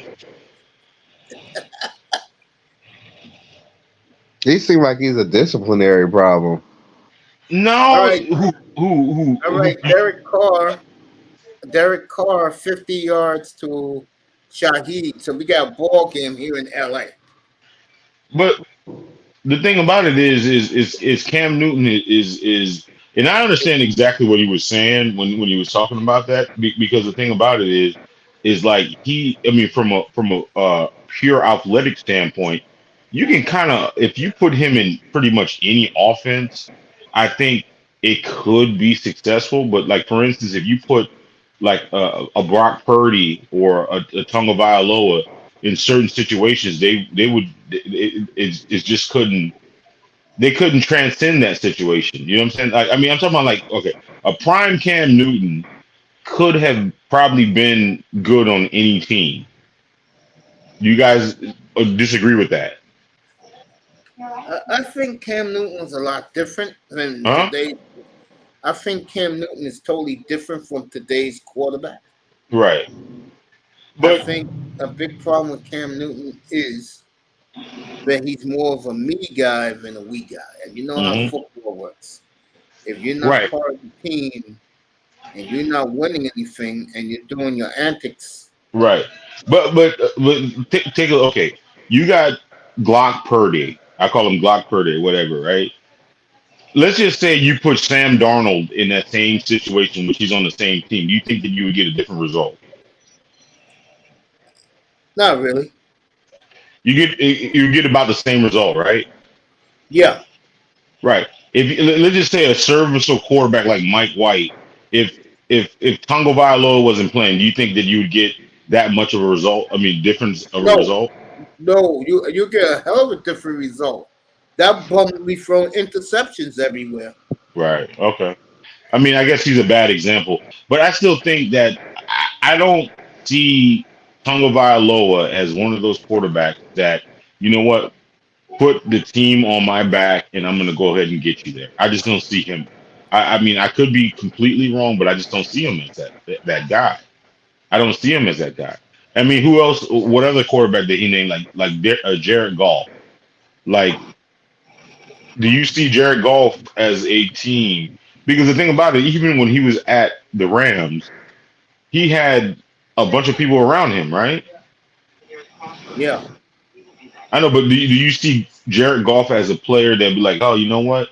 All we need is Jared Goff, and I mean, you put marginal receivers or a marginal offense around him that he'll still win. No. Okay, so what part of that what he just said was wrong? I don't think he said. I think everything he said, I've been saying up here for the last 2 years. Right. I mean, besides Mahomes, besides Lamar Jackson, who else? Mahomes, Lamar Jackson, Aaron Rodgers. Um, there's Josh Allen. Josh Allen. I mean, Joe Joe Burrow. Matthew Stafford. I think Matthew Stafford can survive in any system. I think he's because he's got arm talent, like whatever. But I was saying that before, just a few minutes ago. I was saying that up here a couple of minutes. Yeah, I mean Matthew Stafford is like he don't really, other than him not being able to run like other, he doesn't really have a weakness in the passing game because he's cerebral. The same topic, but let me ask you this: have you seen Jordan Love yet? I've seen Jordan Love. What do you think of his arm talent? He's got good arm talent. I think the thing about it too is they just got to be patient with him. I think next year, if they do be patient with him, I think he's going to make a significant leap. I think he's going to actually make like an Aaron Rodgers type leap. I totally agree with that. I think he's gonna make a Aaron Rodgers type leap because you got to understand, like if you look at his thing, it's exactly like Aaron Rodgers, because Aaron Rodgers was behind Brett Favre for 3 years, and then he quit, and then they went 6-10. Then remember they went 6-10, and then next year they went to did they win the Super Bowl or they went to the Super Bowl? They lost in the wild card. Then this third year as it started, they went to the Super Bowl in the wild card. So I can because Jordan Love doesn't really. I don't think he has a glaring weakness. He doesn't have a glaring weakness other than I totally agree with that. Yeah. Other than inexperience. I totally agree. Now he's getting it, and I'm glad you brought up arm talent because that's why I can bring him up. I haven't seen this type of arm talent since Mahomes came up 5 years ago. I mean, it is scary and very enjoyable looking at Jordan Love. Right. It really is. Right. I mean, now he's definitely. I think if but the thing about it too is if they stay patient with him. And, they're gonna stay patient with him. Right. They have no choice. But like a Justin Fields, Justin Fields just needs to go to a different situation. That's just what it. I mean, if you want to call it ace, a spade, he needs to go into a situation. I totally agree. He needs. I agree with that. I agree. He needs to go somewhere where he has the talent around him, and that all he has to do is do like Brock Purdy, distribute the football. Now, do I think that he has the great arm talent? No. I think he has a strong arm, no question.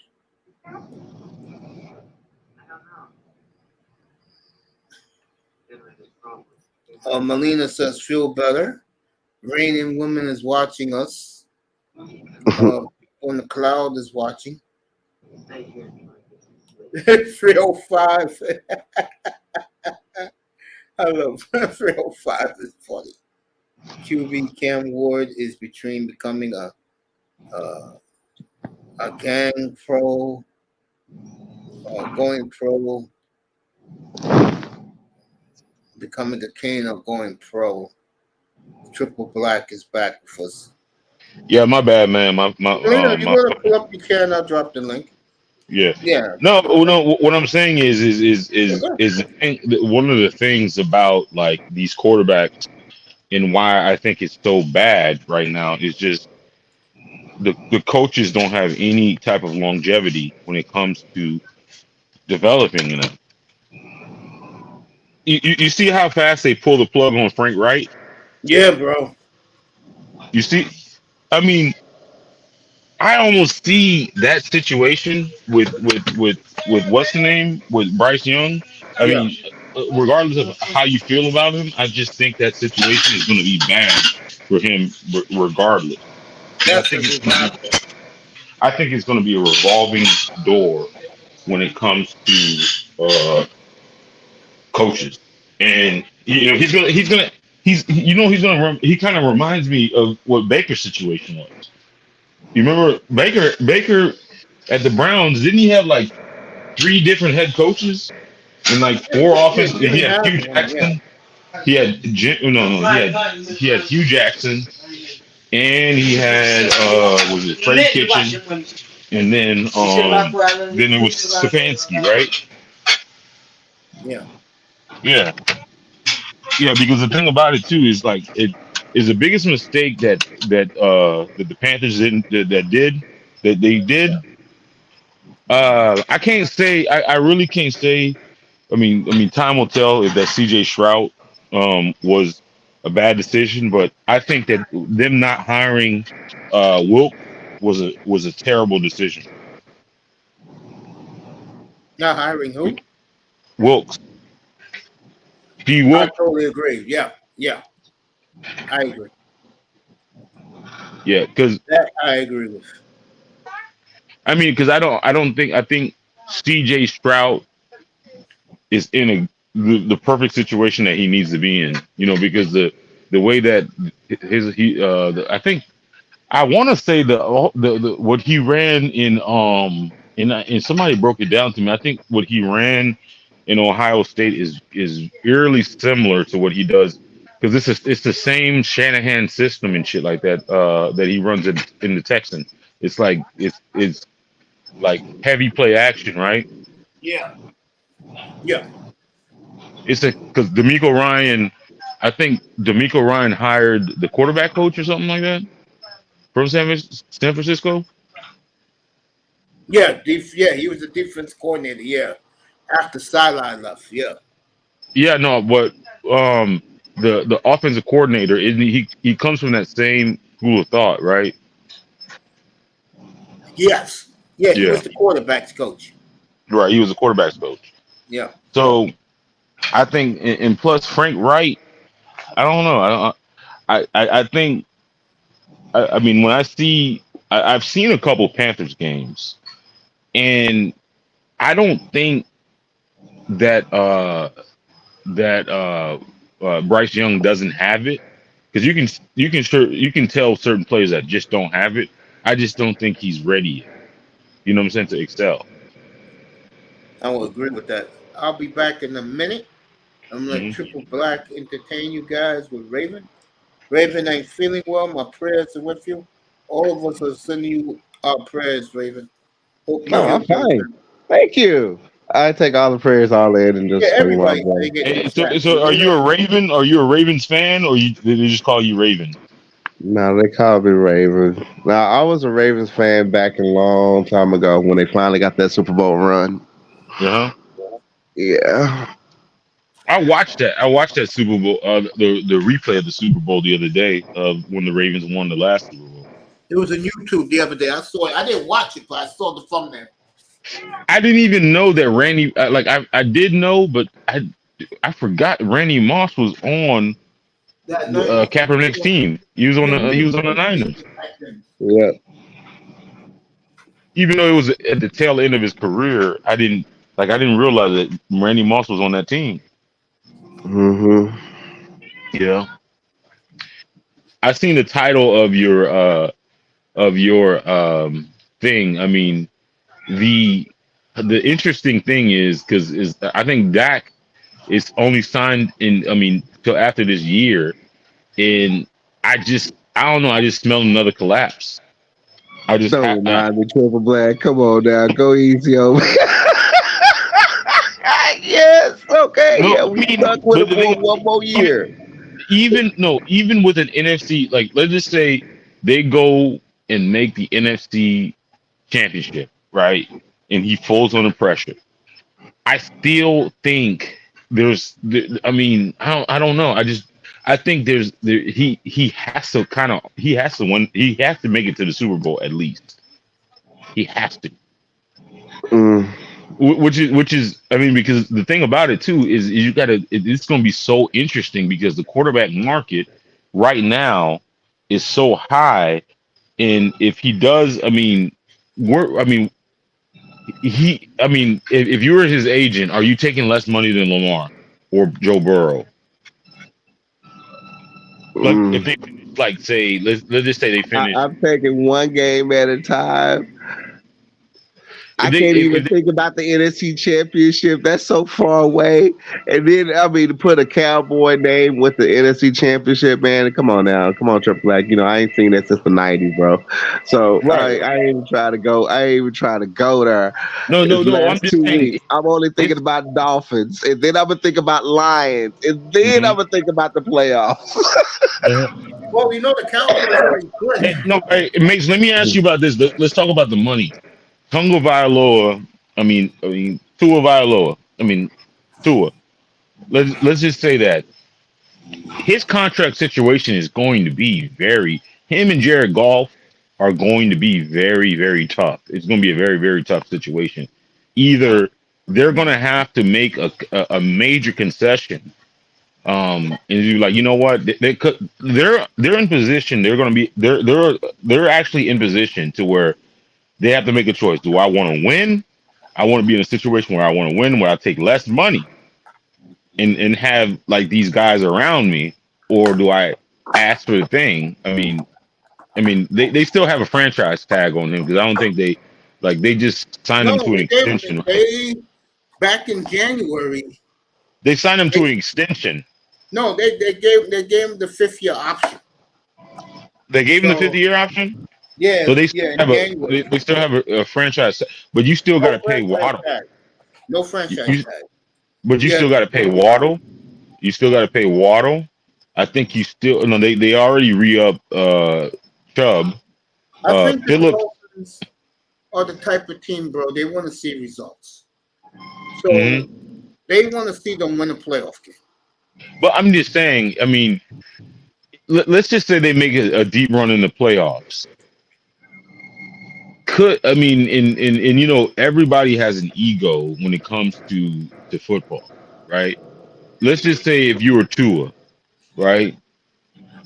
Would you accept getting paid less than, let's just say, Lamar Jackson?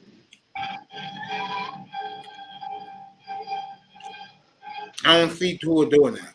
Huh? What? I don't see Tua doing that. Right. But I mean, what do you think his market value? Top 10 or top 5?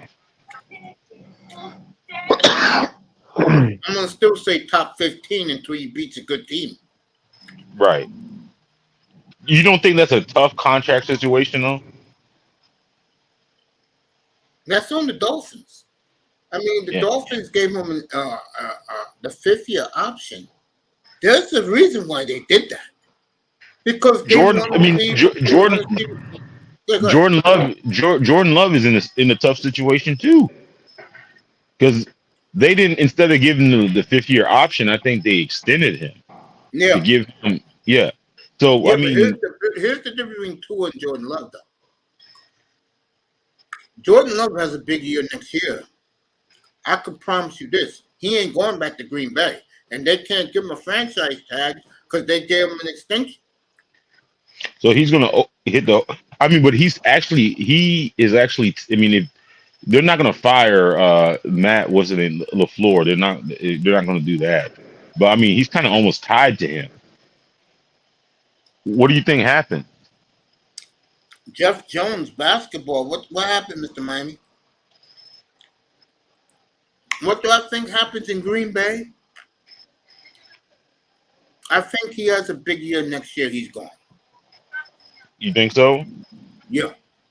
You know what? I mean, even though the football season is going on right now, I'm like more interested in the draft because it's really going to be interesting because Chicago, I think, is locked into either the one or the second pick, right? They got number one right now. Yeah, They got number one they're right gonna now. trade, and they're gonna trade Justin Fields. What do you think his value is, though? Jeff Jones had a heart attack. Wow, he's in the hospital. Wow. But where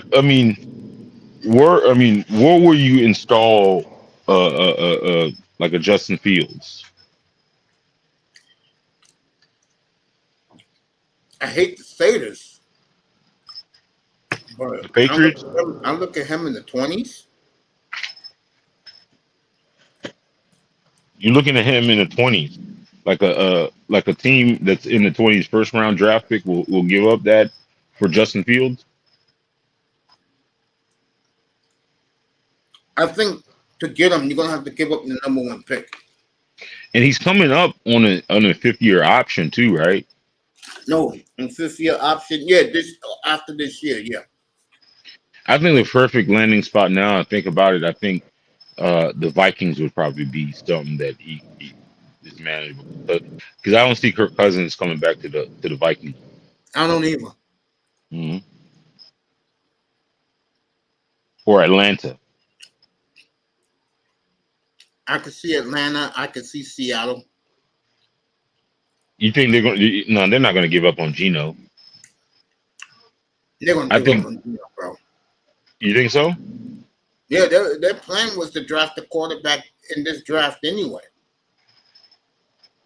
Yeah, they were in the 20s, right? They still are in the 20s. Yeah, but they made the right decision, because that number 21, was it Witherspoon or whatever? He's definitely, what's the name? Jamal Adams is out of there. I mean, he's done. He's cooked. Thank you, Mr. Miami. Mr. Miami reporting. And they gave up two first round draft picks for Jamal Adams too. Yep. That was a disaster. I don't know. They've been good since they traded Russell Wilson. They're 7-7. I mean, they made the playoffs last year, so I don't know. Do you think besides making the playoffs, do you think, like, that's another question? That's another interesting thing. Do you think Russell gets another year? Nope. You don't think so? You think Sean Payton gets rid of him? Yeah. And he go a Stidham or a draft a quarterback? They'll draft a quarterback. But they're not going to have, because the only bona fide people that I see, there's three of them right now. I see Jordan Daniels. Was it Jaden Daniels, Caleb, and Drake May. There's other quarterbacks that I don't know. Who do you think will? Which one of them quarterbacks do you think will go? Obviously it's gonna be Caleb Williams going number one. You're forgetting the quarterback of Michigan. You're forgetting about Bo Nix. You're forgetting about that guy. That guy's not. Harbaugh got a system installed where he's marginal at best. You're looking at Michael Penix. Penix, I think he has to be in the right system. Like Penix reminds me, not just because he's left-handed, he kind of reminds me of Tua.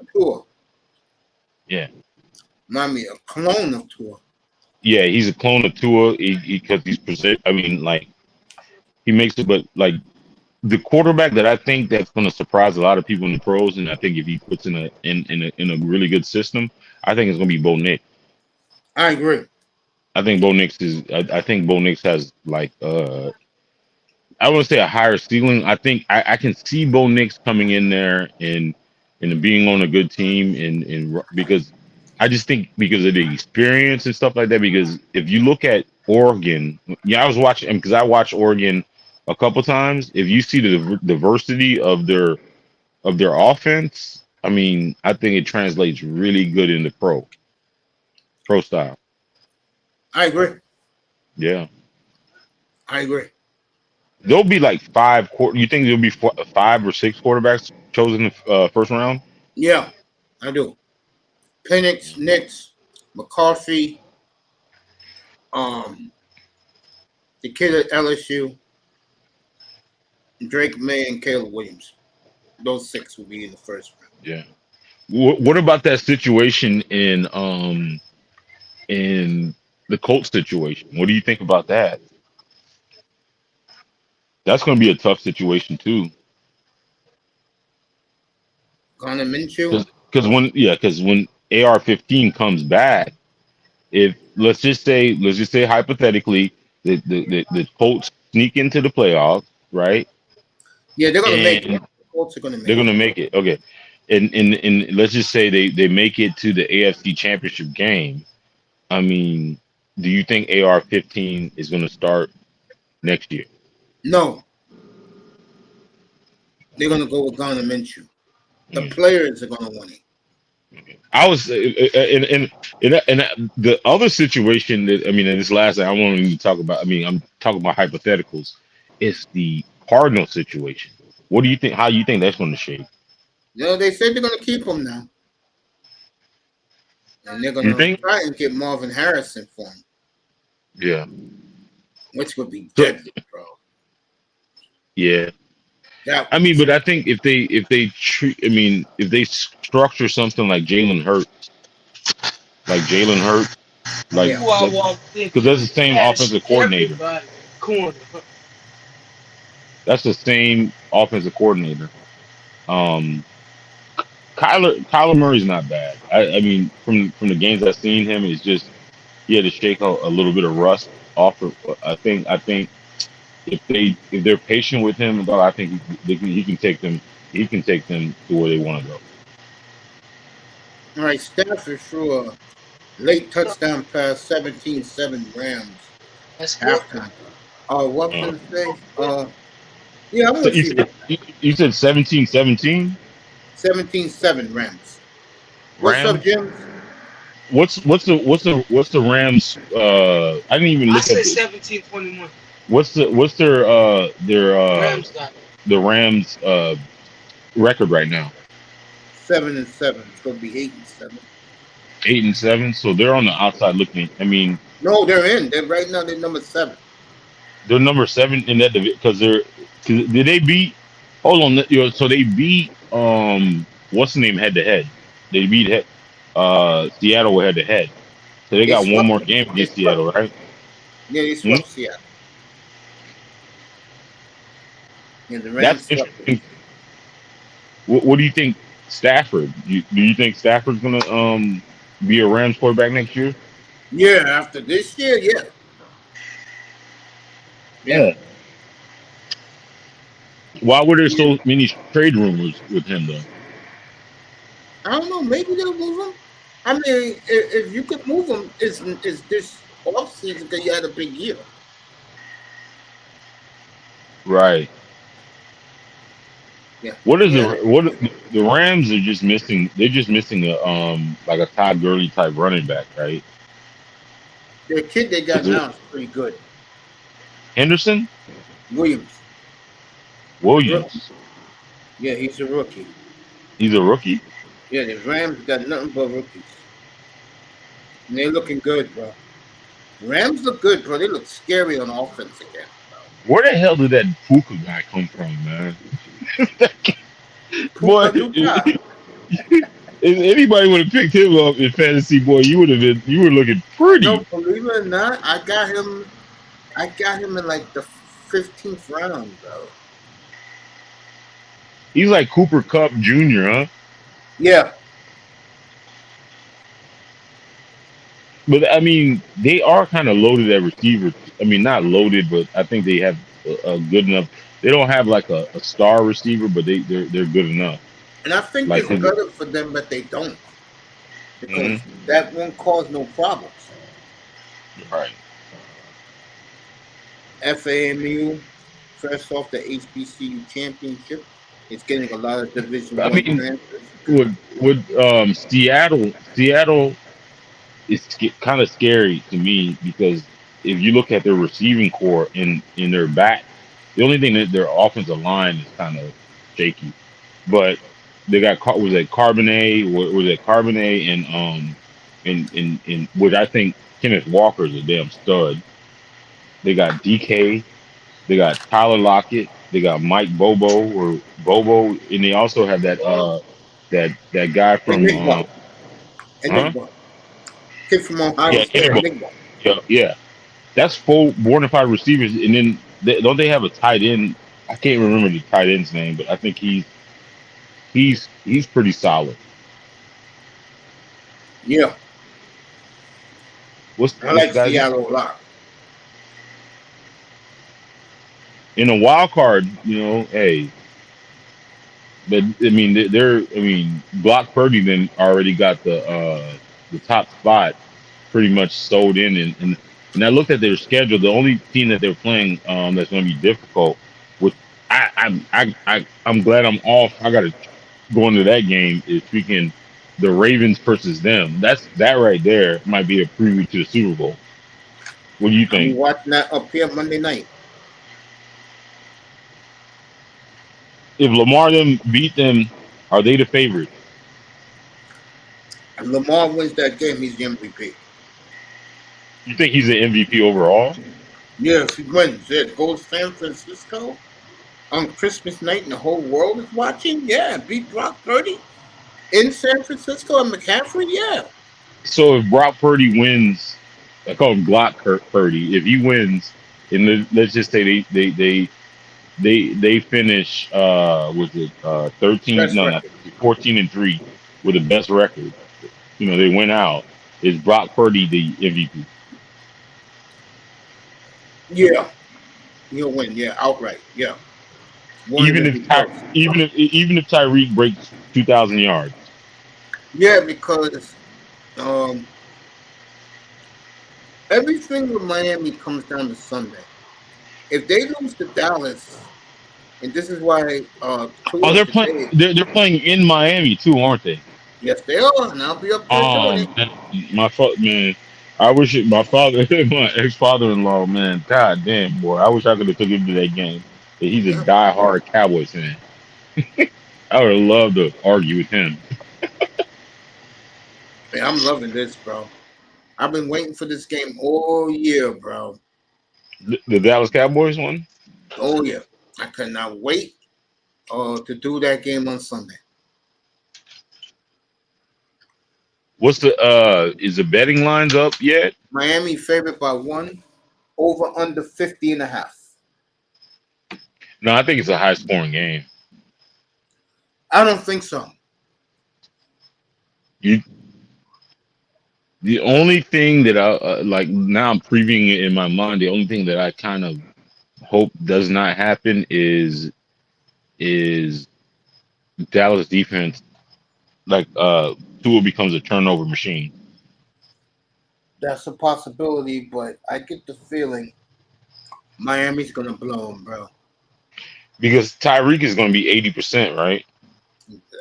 Tyreek at 80% is better than most receivers at 100.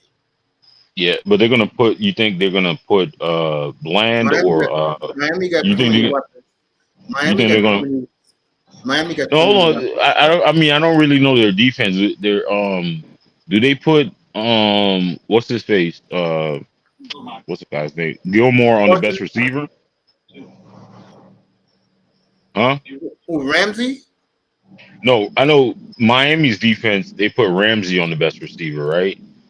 Because they put that Fangio 6 coverage, and then they lock one receiver out of it, and just play zone. Yeah. Yeah, but what I'm saying is you think they're gonna put? I mean, Ramsey he's gonna follow CeeDee Lamb. Yeah. He's gonna follow CeeDee Lamb, but on the other side, do you think that they're gonna do was it Stephon Gilmore is gonna follow Tyreek? I think he's gonna take Waddle. You think he's gonna take Waddle and then double Tyreek? I think so. But you know what I think though? What Miami's gonna do? Miami's gonna play 5 wides. Who you gonna cover? Do you have enough guys to cover their 5 receivers? Whew, that's tough. I mean, you got Tyreek, you got Waddle. What's the other guy's name that came from Barrios, Dallas? Hmm. No, Wilson, Barrios, Wilson, and you Wilson, have a choice between Claypool and Chosen Anderson. and Anderson. That's a now I think about it, that's a receiving core for your ass right there. That's what I'm talking about. And I don't think Dallas can cover that. Matter of fact, I know Dallas can't cover it. Is this about how we need Becky in our lives? No, it isn't, QZ. Please. Becky. Yeah, that's it. When I'm like thinking from football perspective, if you got 5 wide like that and you got Monster with those, man, that's a tough cover, bro. Or A-Chain. Huh? Pick your Or poison. A-Chain. Or A-Chain. Or A-Chain. Or A-Chain. A-Chain. It's Dallas. I don't see it, bro. I think, and I've been saying this for the last couple of weeks, Mike McDaniel, Tua, the players, they're getting tired of hearing they can't beat a good team. What better way to show America you can than blowing Dallas out of What's the last? Right. Tyreek Hill is like a juicy drumstick. We coming for them Dolphins. We gonna eat. Good luck covering all those receivers without Trayvon Diggs. We'll snap their legs. But you guys have. But the thing about it is Tyreek doesn't get enough credit for that. Tyreek is also a good possession receiver too. He gets open. Yep. He gets open. I think this is the It's game. not. I mean, I think now. I mean, this year he's proven that he's not just a home run threat because he turns those possessions into home runs. Am I capping? No, and Waddle does the same. No, Waddle is a home run threat that they have to worry about. He could do the same. Did that on Right. Sunday. Right. He could do the same. Matter of fact, he might be. If they did a race between all 4 of them, who do you think would win? Tyreek? Like, I mean, at the hunt. I mean, I don't know. They said Monster's fast. They say A-Chain is the fastest on the team. Really? Yep. I believe it.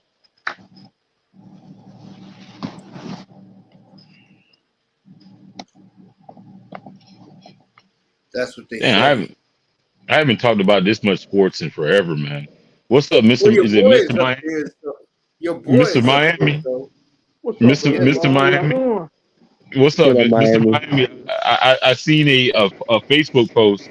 They said that year three in the Hurricanes is supposed to be it. You know what I'm saying? Because we got I guess they've been tearing it up. They got like I think they got a number 3 recruit. I mean, they've cracked the top 10 like at least 2 or 3 times this year already. Yeah, they Cristobal. With Cristobal. And I also heard Cam Ward. There's a rumor. I mean, is between Cam Ward and what's his face, the guy Kyle McCord to be the next quarterback. I don't want no McCord, bro. He sucks. You think Cam Ward? I mean, they saying Cam. I mean, I've seen some. You know, you got those satire. Jacksonville State, right? Huh? Jacksonville State is Cam Ward, right? No, that's Washington State. Oh, Cam Ward's Washington State? Yeah. Yeah, he's all right. No, he's good. He was not on a like an upper echelon team. He's good, but man, I mean, what do you think about that, man? I mean, I don't talk college football that much, but what do you think about the whole transfer portal thing? We need Canes up here to talk about that. Canes, he's in the chat. We need him because he's a He's gonna be good. hurricane enthusiast. He knows this stuff. The transfer portal. Yeah. 305. 305. What's up, family? What's up, folks? How you doing? That's really about it. Probably more than that. Hey, 305, how's the Heat doing, man? Because I haven't really been paying attention to basketball. I know the Heat won last night.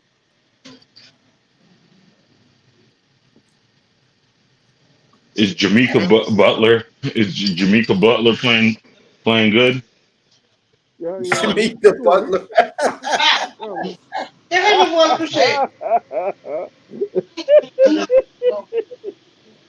He's doing pretty good. He's doing pretty good. Yeah. How about your hero, Tyler Hero? Too much Tyler Hero. They gotta get rid of this man. No. Why you said he's not playing up the park? He's not. I don't think he ain't doing that good.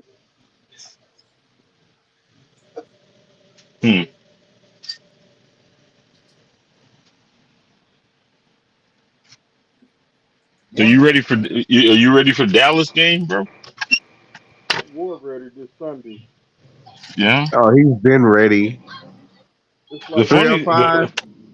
No, I'm from South Florida, and the thing about it, and this is kind of sad. I think there might be more. There are probably going to be more Dallas fans. That's the thing about the Dolphins, man, which I never understood. Is like there's certain teams, like when you played against the Jets, when you play against New England, who else? There's always more of their fans than there is our fans. And I think Dallas is going to be one of those games too. I will say this. Huh? I will say this. The Dolphins bring that to themselves with all these years of ineptitude. You know that Miami is a weekend destination for football fans, bro. Mm-hmm. You know, and Stephen Ross said many years ago he likes it that if the Dolphin fans don't show up in South Florida, the other team fans will. So he always make a profit. Mm-hmm. No, it's definitely like that. Because the thing about it too is I know more Dallas, like diehard Dallas fans, and that grew up with me in South Florida than I know Dolphins fans. Isn't that crazy though? Especially we had 2 Super Bowls in the 70s. Yeah. Yeah. Years ago. Well, I live in the city, bro. But, 50 years ago, we couldn't even walk. We had health problems. 50 years ago, we couldn't even walk and had health problems. I couldn't even breathe 50 years ago. Yeah. Somebody and my uncle, my uncle up here, he picked me up. I know one thing: if these boots don't survive this upcoming winter, I'm blaming y'all. I'm blaming y'all for real. I'm for real. I'm nervous as hell. I'm nervous as hell about this snow and ice that's on its way. If my Timberlands don't hate, if they don't, oh yeah, y'all gonna see a rage. Y'all gonna see a rage for it. It hurts when you fall on ice in Texas. Alright, it hurts. Yeah, it's looking like this is gonna be a good test too for the infrastructure too. Yeah, because Dallas ain't really built for that type of weather. Well, doesn't it snow in North Dallas all the time, right? Well, it snows. Yeah. Well, yeah. I mean, our weather's is pretty much you could sync your watch to it. February is our month.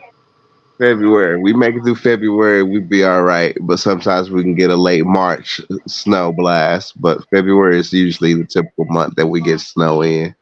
And it's now snow way more often than what it used to. It used to be on and off per year. Now it's almost like every year. Yeah, at least once. That'll Hmm. shut us down. Yeah. So, I mean, because I had a friend. I had a friend that one of my friends. He had bought a house over in Fort Worth because I guess you guys had a record freeze out or something, or ice storm or Yeah, some shit. brother. We didn't have a record freeze that we had the 100-year century, once in a 100-year century winter storm that knocked our grid off for the Hmm. very first time in its history.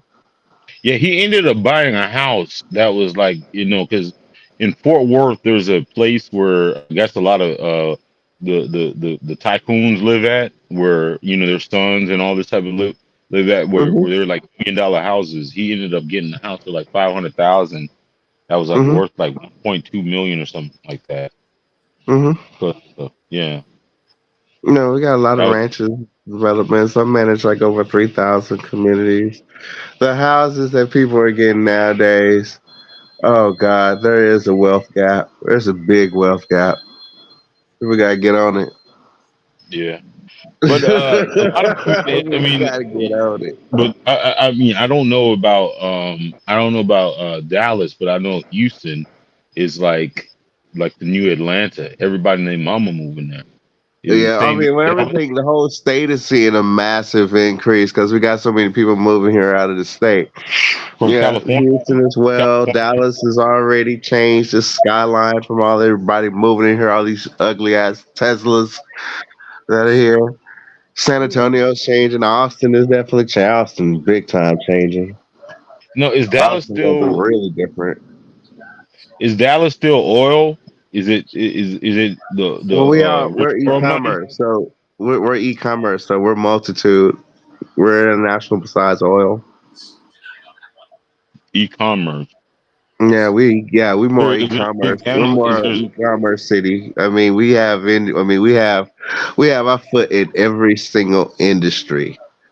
Every single 'Cause industry now. We Houston, got movie studios, uh, fashion, oil, railroad, infrastructure, telecommunications. I mean, yeah, it's a long list. hmm Agriculture, it's a long list now for Dallas now. And then you have like north is more like how Fort Worth. Fort Worth is I mean, every place is expanding now.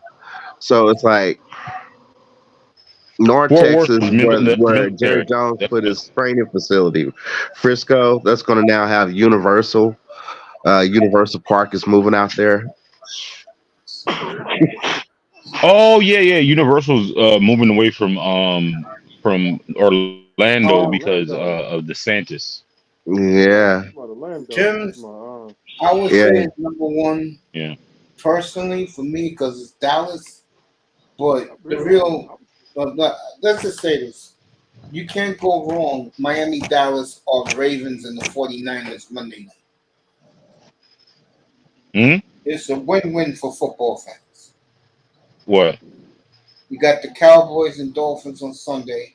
You got the Ravens and the 49ers on Monday. we got Buffalo fans down here too. Is Washington not playing on Christmas Day? Because I thought it was a tradition. No. It's the Bears in the no. Is it the Nope. Bears in the Lions Nope. The game on Christmas Day is Kansas City and the Raiders. The and the Giants and Raiders? the Eagles. Yep. Giants and the Eagles. And then the night game is 49ers and Ravens. Yeah, So what I mean, 49ers and Ravens going to be crazy. does does Kansas City even have a chance at the one seed right now?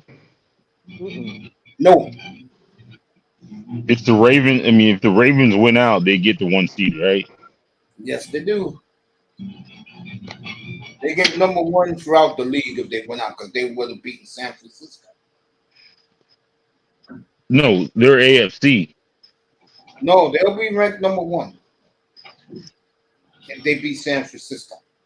But I've They'll never be heard of Baltimore. But I've never heard of Baltimore being a tough road to the Super. I mean, a tough road. Even the only team I think that have a substantial advantage at home is either the Chiefs. Who else? The Chiefs, Seattle, Dallas. I don't think that's a hard road. I don't even think. I mean, let's think about this. Like, what are the toughest places to play besides Green Bay? San Francisco. San Francisco. You think that's a tough? If they win the 1 seed, it's going to be a tough out just because of the of home field advantage. That and their talent. San Francisco could win on the road too. Right. They're I think- 9-1 in their division. I mean, in the conference. Yeah. Who could? I mean, in the NFC, who really can beat San Francisco? I don't know, bro. It's gonna be tough. Let's think about that. Nope. I mean, even if New Orleans fucks around and wins that division, which is Tampa Bay. I mean, Tampa Bay is in the driver's seat right now. Yeah, Tampa Bay's in the driver's seat. Browns versus Texans. The only reason why that game is not interesting is CJ Stroud's out. He's not playing Sunday. He's not playing Sunday again. Yeah, he's not playing. But I thought he was a Superman. Ooh, CJ No, he's in Stroud? concussion pro. Yeah. Yeah, I thought he was like a super guy. He plays great. No, he's definitely the rookie of the year, I don't know. regardless if he puts that direct. Puka Nuka's gonna give him a run for the money, bro. Nah, Puka's put up monster numbers, bro. I think he's definitely. Did they make a distinction rookie of the year between offense and defense? Yeah. Okay, so there's the defensive rookie of the year, and then there's a offensive rookie of the year, right? Yeah. Okay. The defensive rookie of the year, who the hell is that? You probably can inform me a little bit more. Who's the defensive rookie of the year?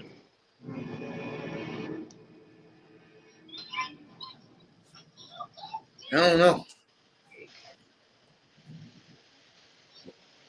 You don't know?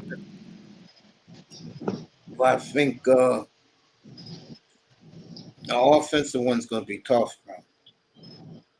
Nah, I think CJ Stroud got it locked down. I don't know. Luka makes the playoffs, bro. He's gonna be a big reason why Stafford made the playoffs. All right, speak of the Rams, they just intercepted Derek Carr, so this game is over. So I can click Amazon. Was it I was about to play pay to get Amazon Prime, but I looked at the game, I was like, I don't really want to see this game, real. Ain't nothing. There's nothing exciting about this one. Come on, join Amazon Prime. That's always going to be Prime. I got CBS Sports and Radio. 305.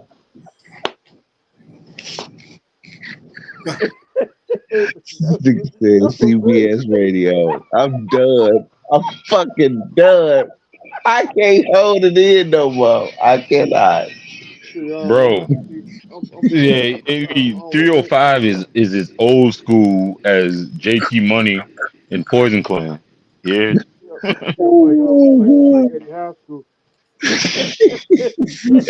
305 old school like Jam Pony mixtape. Jam Pony Right? Express. Yeah, Jam Pony. Hey. And the two-line Yeah. crew. Hey, he throw back like what'd you call it, Pac Jam. He throw back like Pac Jam, huh? And on skating ring in Liberty City. Uncle Al, he throw back like Uncle Al. Church is kicking. That's how throwback he is, huh? Yeah. Yeah. I keep Triple Black, where are you located? South Florida, man.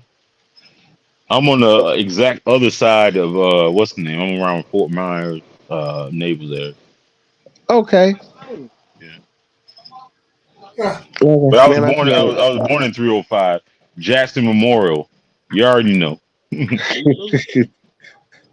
Yeah, I got I all just them I just gators. came from Jackson Memorial Hospital. Uh, I'm good in 23. Them Florida Gators came after my black ass. I came after them. We Hey, even. We now, even. bro. No, I mean, I'm throwback like seeing on the Gators on the side of the road and shit. You feel me? You know, Oh, not even 15 at the footer rest came stop. for me. Huh? I went down. I went down there. Yeah, I managed communities down there. I went down there to view at some of the safety, and I had one of them lure 15 footer came after me. I came back to Dallas, trained, went back, hunted 10, got 10 kills on them, and Yeah. I watch over Florida. Yeah, you're in my town. I'm throwback like US 41. Hey, US 41. You might have to stop the car for a gator to come. Like saying it was two lanes, one way and one way. It was two lanes. That's how throwback. I'm, yeah, I'm so Things back. that Hey, go walking the hey, streets like Jurassic Park. hey, 305. You ever been to the trail in the Oh, that, Everglades? that. Yep, I've been on Huh? that trail Oh before. no, I'm good. Nope, don't want to No. see. Hey, 305. You ever been to the trail I've been on in the that trail Everglades? before. Yeah, You been to the trail? yeah. Yeah. We kinfolk. You already know. I'm so back like the Miami Orange Bowl. Hmm. In the hood, slap in the hood. Yep. Slap in the hood.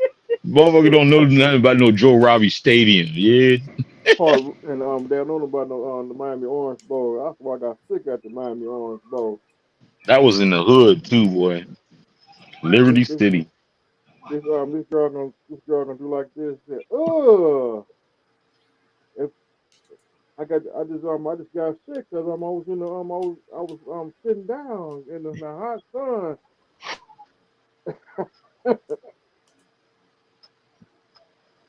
Yeah, I just Damn, got like boy. and plus it was hot that day and I got sick. I threw up in a crack. Hmm.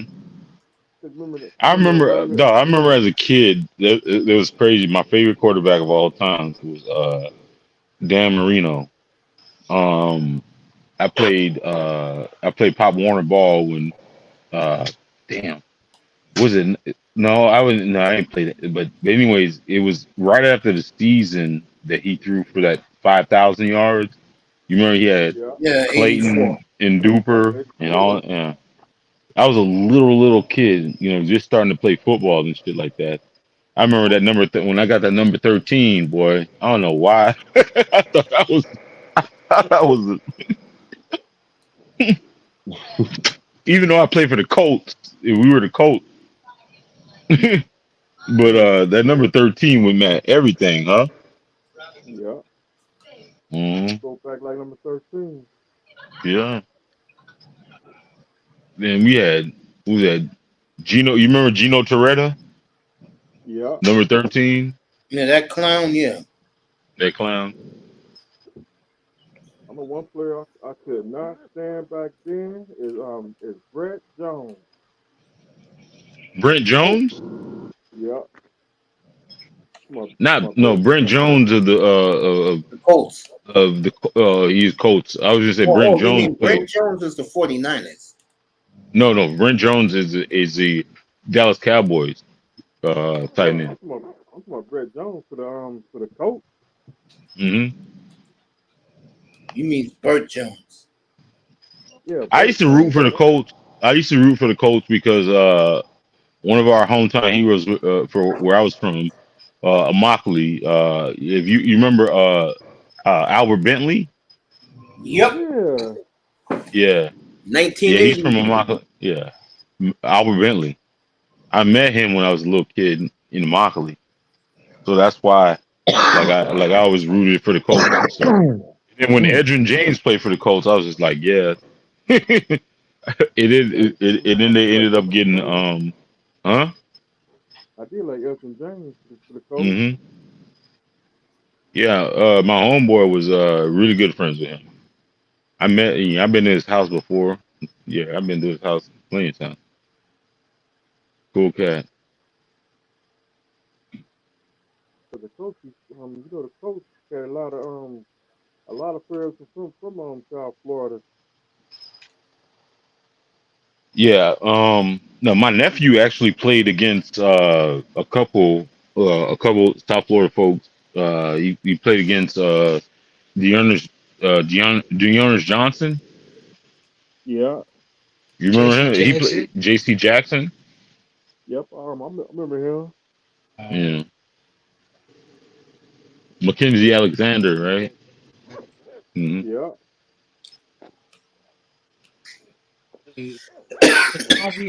Deshaun B. Johnson. I don't think he ever made it to the pros. He didn't make it. Dearness. Yeah.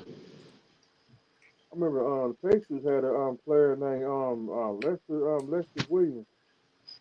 He was from Carroll City. Yeah.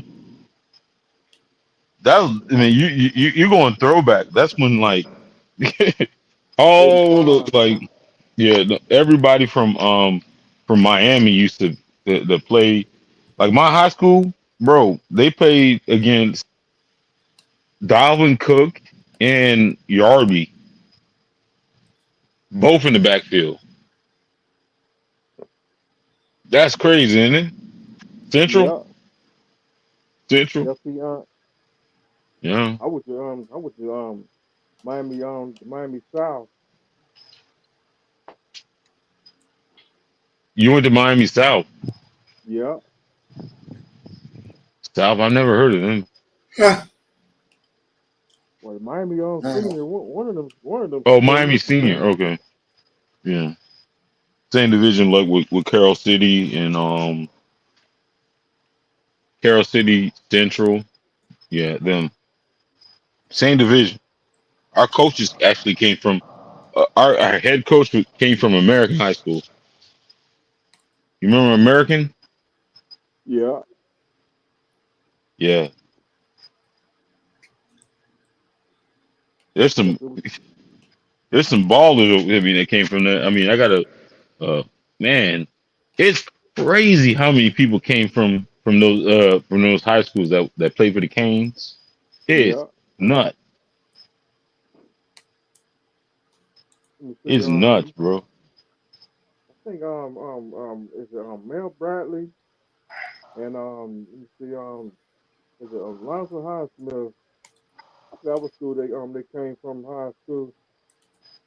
Lorenzo Highsmith, he's the AD there, right? Yeah. He's the one that got Cristobal, because I think they played together, right? I think so. Yeah.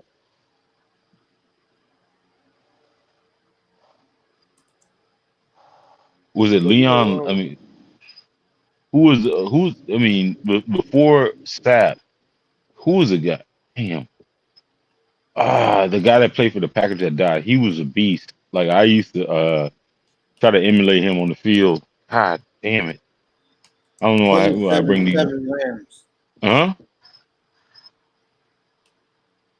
Nah, it says 27-7 Rams. No, who was the guy? Jerome Brown. Jerome Brown. He's from Mhm. some city down in some city from Florida. Bogey? Is it start with a V? It's not Brown stuff.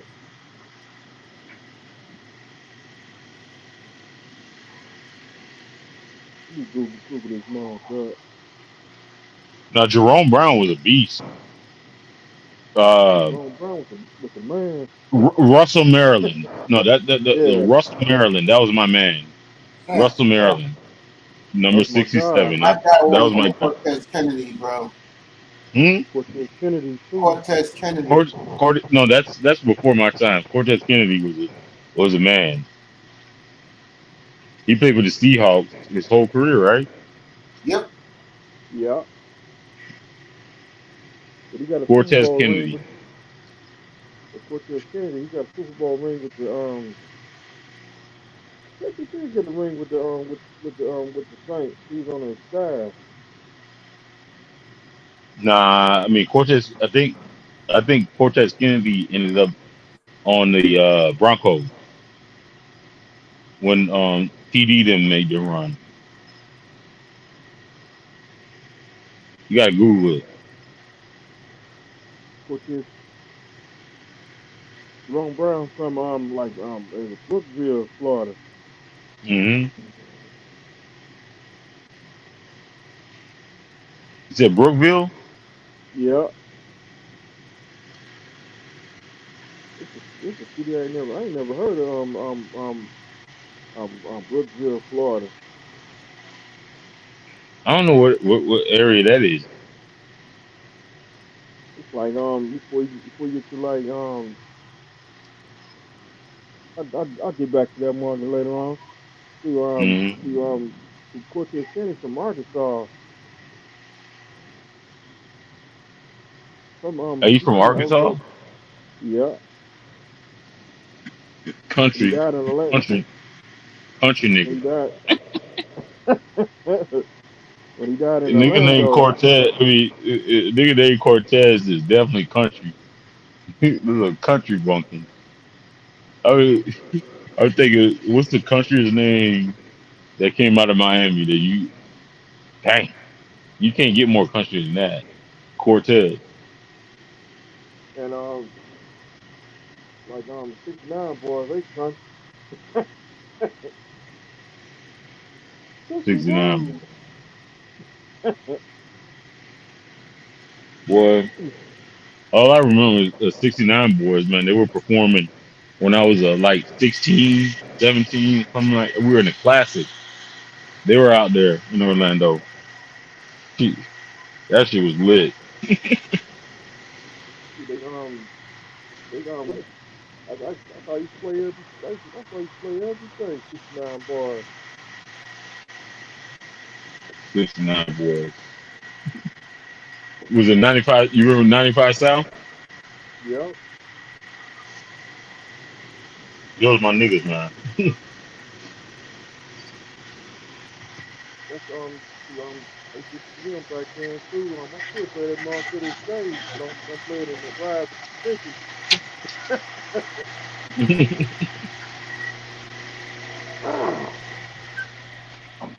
Boy, this is the special way I hold my flag. Ah, Mr. Miami 305, man. Glad to be on the panel with you, man, brother. Yep. I was coming. I was on the sideline. Yeah. Yep. I was coming up because ain't no professional wrestling on tonight.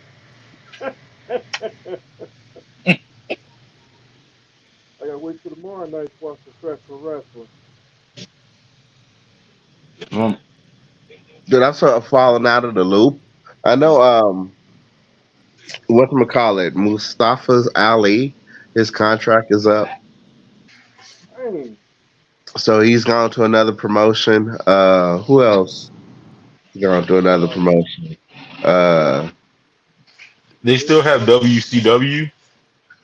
oh no. Oh, no. WCW's been gone. WCW's been gone almost about 20. I think about 23 years. It's been gone. Yeah, they can go ahead and finish out this month's pay-per-view. I'll be watching it again with the Raw Rumble because there's gonna be some surprises on that. And then it's Road to WrestleMania, Philadelphia.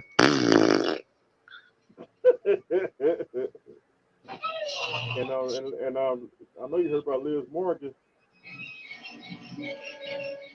Uh no, I haven't heard anything about her except for what she's about to get married. She's about to go on a leave, I know that. She got arrested. She what? She got arrested over the weekend. For what? DUI?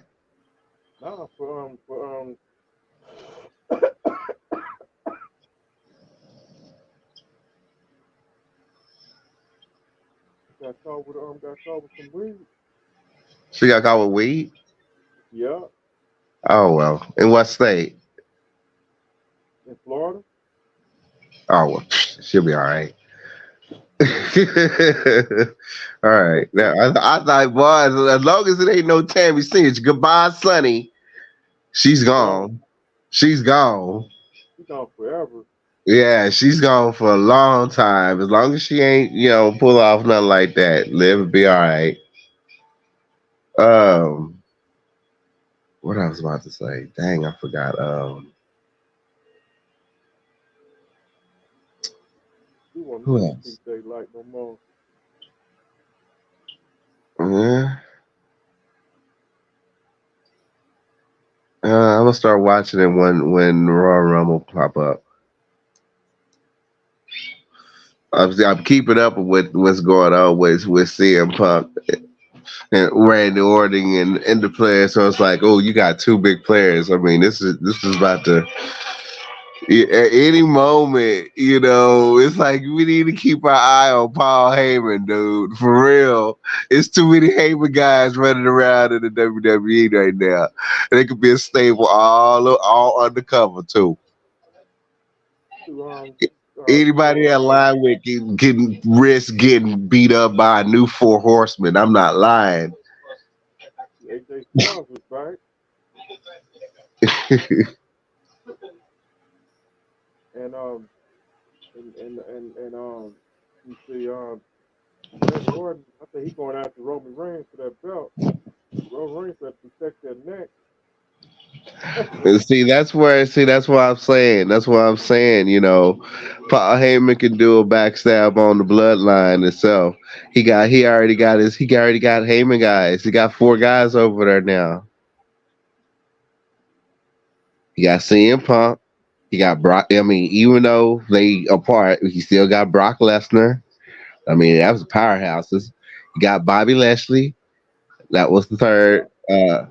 Who else is pretty much like a semi Heyman guy? That kid from isn't Solo one of Heyman's marks? Yeah.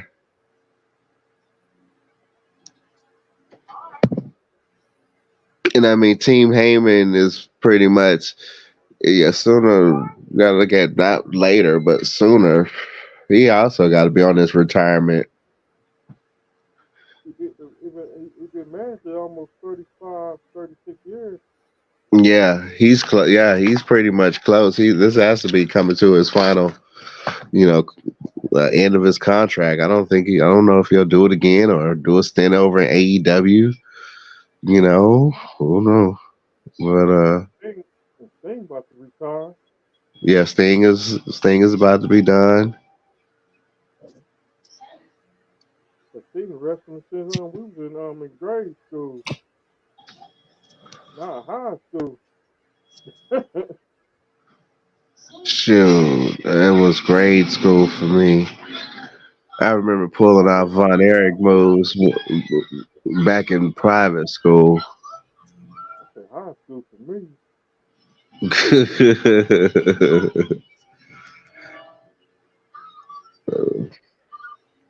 He's waking up at And I've 7 been up o'clock. here loving watching this classic. You know what? It's some tripped out stuff on Friday 13th, bro. I like this shit. I like watching this shit around Christmas. I don't know, call me crazy. Yeah, I'm up here watching part one. I'm gonna watch all the way through it. I'm counting when the blacks show up. I'm counting when blacks finally show up in this series. I want to say it was part 3. I know one thing. This kept me from going to camp. I'm like, forget that. Yeah, my T. Jones had sent me to see part 4. Part 4 was the first one I saw in the theaters.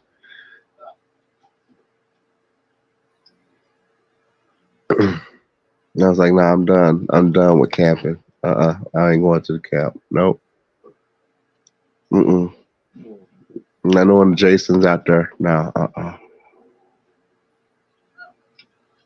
kept on when I was in high school. Mm. I don't want to see another campground no more. No more. Forget that. Fuck that. No. My last camp, my last camping my last camping trip. I think that was like 91. That's was my last one. Wake up, it's cold outside. Nah. I'm good. I'm not dealing with no camps. No. Wake up, it's super cold outside. Mm-mm. Yeah, here come that cold ass weather. You done wished it I upon us. know. 305. Yeah, coming out. Coming. It started raining. This is the first rain that I actually missed. I turned off all my weather notifications for some odd freaking reason. None of this shit alerted me today. And it pretty much rained all day. I didn't even catch it. I was like, okay, wow, great. Knowing we about to dip. And here comes the ice next month at some point in time to shut us down. And then it's Wreck City, Texas. I want to see another hurricane till July. Yeah, y'all made it out there. Y'all made it out all right. Yeah. It was a close call. But hey, I made it out all right. Who knows? Yeah. Shoot, we still gonna be in El Nino, so I mean, the Atlantic's gonna be even warmer, so we'll see. I know one thing. I don't want to see another gator for a minute, bro. Y'all got y'all situation down there. Texas got all of them too. Yeah, we got them. Yeah, we got them up. Yeah, we got them up here too. Especially when they come from New Orleans. Mm-hmm. I got some rattlesnakes. I only want to run into one of the rattlesnakes. I got some water monsters. I mean, well, see, I've never been like a beach swimmer. Just swim right along the beach and everything. But I know families and kids always like to wade in the water around there. I always felt, growing up as a boy on the beach, I always felt that's like the most dangerous place. And it's like on the coast of was it Alabama? I want to say it was Alabama this year. They showed it was either Alabama or it was one of the Carolinas. It was South Carolina or North Carolina. They showed that hammerhead going after because hammerhead feeds off of stingrays, right? They showed that hammerhead in shallow water. I mean, that thing was moving. I was like, good Lord. I'm like, nah, you don't want to be right there on the beach. And there were some people that was actually in the water, and as they were running toward the water, that thing came up. I had never seen a shark come that shallow, and a hammerhead at that. I never seen a hammerhead move that fast. It was going after stingrays. That thing was moving. Moving. I was like, Jesus. But nah, you don't want to necessarily do that anymore. That's all through water. I would do water. Shoot, I want to get out there and take a charter. I want to do some deep sea fishing. Well, see, y'all done set up and had legendary football linemen come out there and tackle y'all big ass fish. I don't know if I'm ready for something like that. I'm for real. I want to do it. I want to do it bad. But once I realized, because I was like, dang, when I saw that a few years ago, I was like, you know what? If there are some NFL defensive linemen or offensive linemen on off season was trying to get their mind, their mental conditioning, and their physical condition balance, they need to do some of that DC round. Go out there on the coast of Florida. Yeah, wrestle one of them big old fish. Yeah. And I realized they started doing that. Like, nah, I'm good. I seen one dude, 12 people had to hold him into that chair. Dang. I do want to go after a big one. I do. But, you know, I'll give it a good hour and a half. And if I can't catch it in under an hour and a half, I let it go. It ain't meant to be caught. But, it's always a wish. I was tired. Yeah. I mean, it's a good battle, but sure, Plus, check that tank, check your oxygen tank. How was your day, Everybody bro? around. Today was pretty good today. I had a dentist appointment this morning. I want to thank Triple Black for joining us tonight. Hey, what? The show's over already?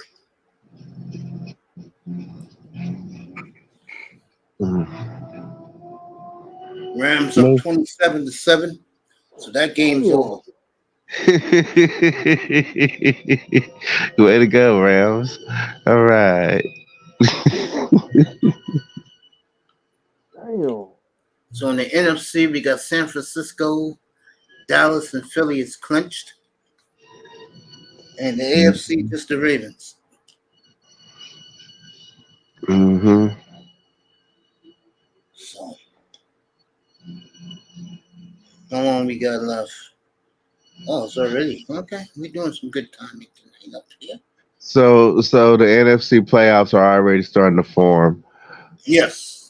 So Dallas. okay, and I was, So, these are actual teams that I was fearing we were if we end up stepping off into the playoffs, we're gonna be running around here lurking. And we're like, I knew them 49ers. And you know what? I'm gonna pick a team number two for the playoffs. I'm gonna go ahead and I'm gonna give them that golden touch. It's that golden touch for the 49ers. You're right. Y'all just showed up in this motherfucking playoffs for so damn long. It's y'all time. It's been y'all time. Y'all need to go ahead. They the stronger team. that But game we'll Monday see. night's gonna say a lot. It's gonna say a lot. It is gonna say a lot. And it ain't no diss to the Ravens. This is the first year I just did not pick the Ravens. I just did not see this coming. But I yeah, did. I'm gonna go for I the said it 49ers. back in week I 6 didn't. up here, and Yeah. they destroyed the Lions. I said I looked at their schedule, and I said after this game right here, you cannot argue that Lamar Jackson's the MVP of the league. Oh yeah, because of his strength of schedule. I feel bad. I feel so bad. Oh God. Ravens, y'all gonna make me eat crow's feet. All right. We'll see. Gonna be interesting to watch this one. That is true. Buffalo season about to be over this Sunday.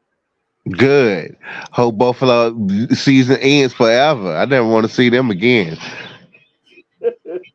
I'm done with them. Oh, I'm done. They are permanently etched now on my shit list. I'm done. They're right up there underneath Philadelphia now. Congratulations, Buffalo. Y'all did it. Y'all did it to me twice, back to back. Double finger to you, you Buffalo Bills. Who want to go to? Boy, I didn't want to visit Buffalo. So cold up there. How can you play football in that kind of weather? Everybody up there need a move. Fuck Buffalo. Always. And Buffalo club enemies for life. And Aaron Rodgers, he club enemies for life too. We got Dalvin Cook Sunday. It's always one team. And it's always one team Buffalo gets every single season. And they stick it to them. They stick it to them. I got stuck to twice. And I'm like, this ain't right. And look Man, I Aaron went. You know, Aaron Rodgers, he was looking crazy on Sunday, looking like Kenny Omega. I was praying the Miami Dolphins would stomp them damn Bills into the ground. Just, just stomp them into the ground. 6 feet under, Um, please. see, I don't think that's happening anytime soon. this Sunday, it's gonna be Hell in the Cell Sunday. Got that right. Hey, Raven, I got a crazy question to ask you. Yes, sir. Who invented streaming? Who invented streaming?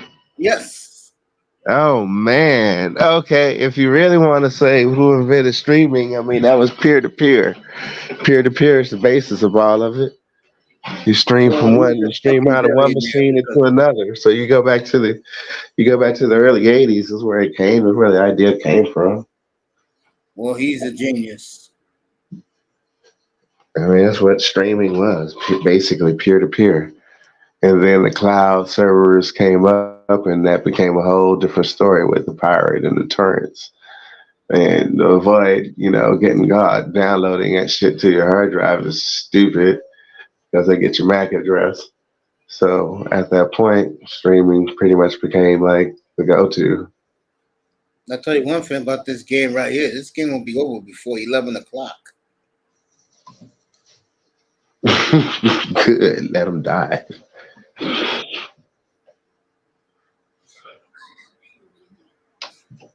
That Black Monday's coming soon for some coaches. New Orleans have just disappointed me over and over again. I don't know what is going on down there, but I can't stand this thing. yeah. I ain't never like the Saints when they I ain't like the Saints when they beat us in the game in London. Oh, yeah, I like the Saints. When the Saints beat us 20 to nothing, I was pissed off. Take that back. When they had Reggie. Yeah, Lamar is locked in for the Niners. I agree. And the Saints won on our floor in South Florida. That's why I can't stand the Saints.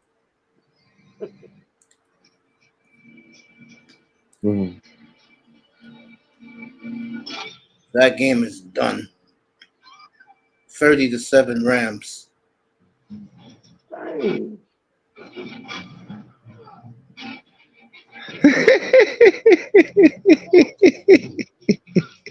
Yes.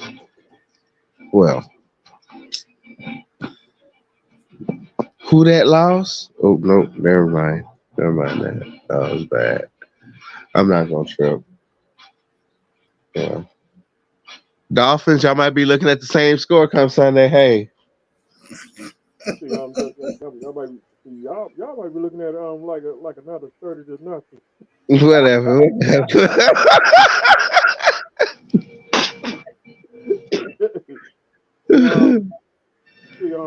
Hell yeah, this game may be over. This game may be off the air by 10:50 tonight Eastern time. Goodbye, leave.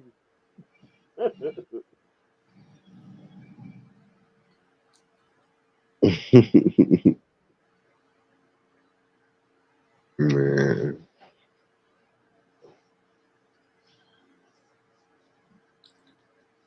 Yeah, the Broncos. I got a funny feeling. I think Broncos might win Sunday. They might. And well, Mace, just when you thought you were at the modern age of gaming, you are now outdated.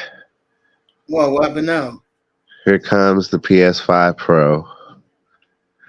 Wow. And the whatever Xbox gonna name theirs. They're the Xbox next generation console. Coming to you in 24. No, I'm done with the consoles. Yeah, you know they had to introduce a new console before GTA 6. You know what's funny? Raven 305. I'm sitting right next to the box that's still never been opened, bro.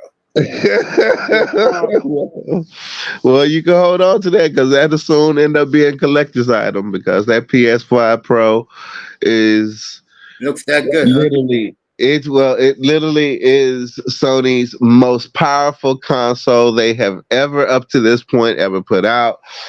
It's there now. The current GPU cards, you're a little bit step ahead. I'm gonna be a step ahead, but pretty much you're playing at a PS 6.5 at that moment. You know, you could I'll probably be in by, expand it. I should be in the ground by PS9. Mr.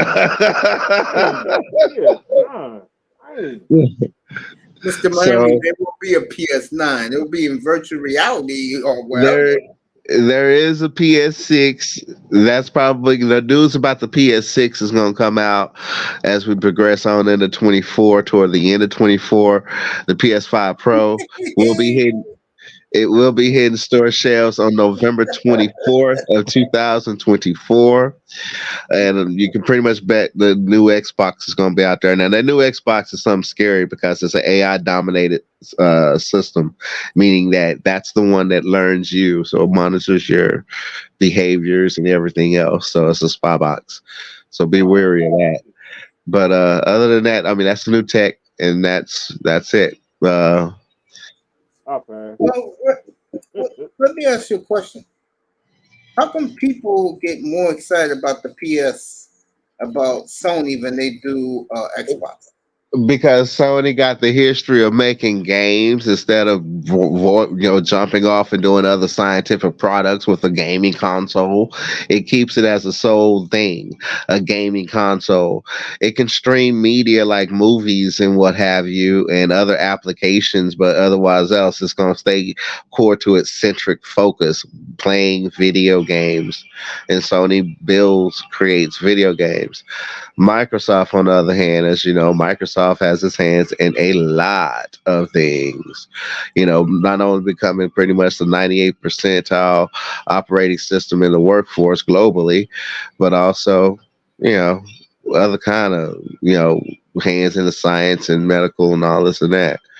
So its core division is on all kinds of tech and industries besides being one thing of creating video games, which it still has a big portion of creating video games. It just wasn't really focused on creating video games. It's now getting close on, focusing on video games by acquiring big studios. But still, at its core, those studios are more creating video games, not Microsoft. You get it? Sony creates video games from ground up. Microsoft will go, we don't have enough time, enough labor to go ahead and put into investment unless it's a AAA project, and then, we'll allocate funds to that, and then we'll go ahead and put it out, or we'll just go ahead and get a third party and buy them, and they become a first party. So that's it. Yeah, I get it. Yeah, Sony's definitely for the entertainment, bro. And pretty much hardware-wise, the PlayStation ideally is just a motherboard and a graphics card. Except this graphics card is not necessarily meant for overclocking at all. It's meant to just read at high speed. And now the optical drive is it's not even a need for the optical drive anymore. So you don't even need disk anymore. So now, you can cut corners before you come out with a $1,000 system. But after this PS6, don't be surprised if you start seeing a $1,000 system. Pretty much that will be the future. And I think a system is going to cost as much as an iPhone. I'm dead serious. Yeah, I mean, Sony is always going to be able to come out with that brick and then make it half size, like maybe 2 years into its release. That's true, bro. Yeah, they always figure out how to make it smaller later. So See, That's got a true. homeboy. He kind of He ordered a PlayStation 5. The box had some bricks in there, and one of them bricks fell out of the box, hit me in the foot. I well, looked at the foot. nowadays that's long gone now. Now them days are finally over. You can now go to a store and buy one now. You know, Sony the mastered being able to brick them things if it gets stolen or something. So Iman said he's never buying $1,000 system. No, it won't. They are going to have the digital systems a lot cheaper. yeah, the digital, yeah, when it goes digital, you don't have to buy media. So ideally, now sadly, we are now right at this upcoming era right here in 24.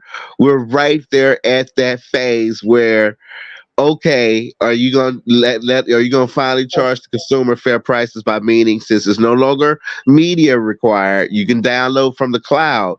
You don't need any type of physical media. So you can cut damn near $10-$20 off a disc alone and save consumers money. However, be aware, next gen video games, the cost has gone up. It is no longer $59.99. It is now $69.99. Start. It's already that. Yes, yes. I said start. This is start. Now, when GTA 6 releases, it's going to be $120. You are And going you to start pay seeing AAA titles where they are going to be $79.99, $89.99, and so forth. So, I don't, yeah. I don't, I don't sit at the PlayStation 2.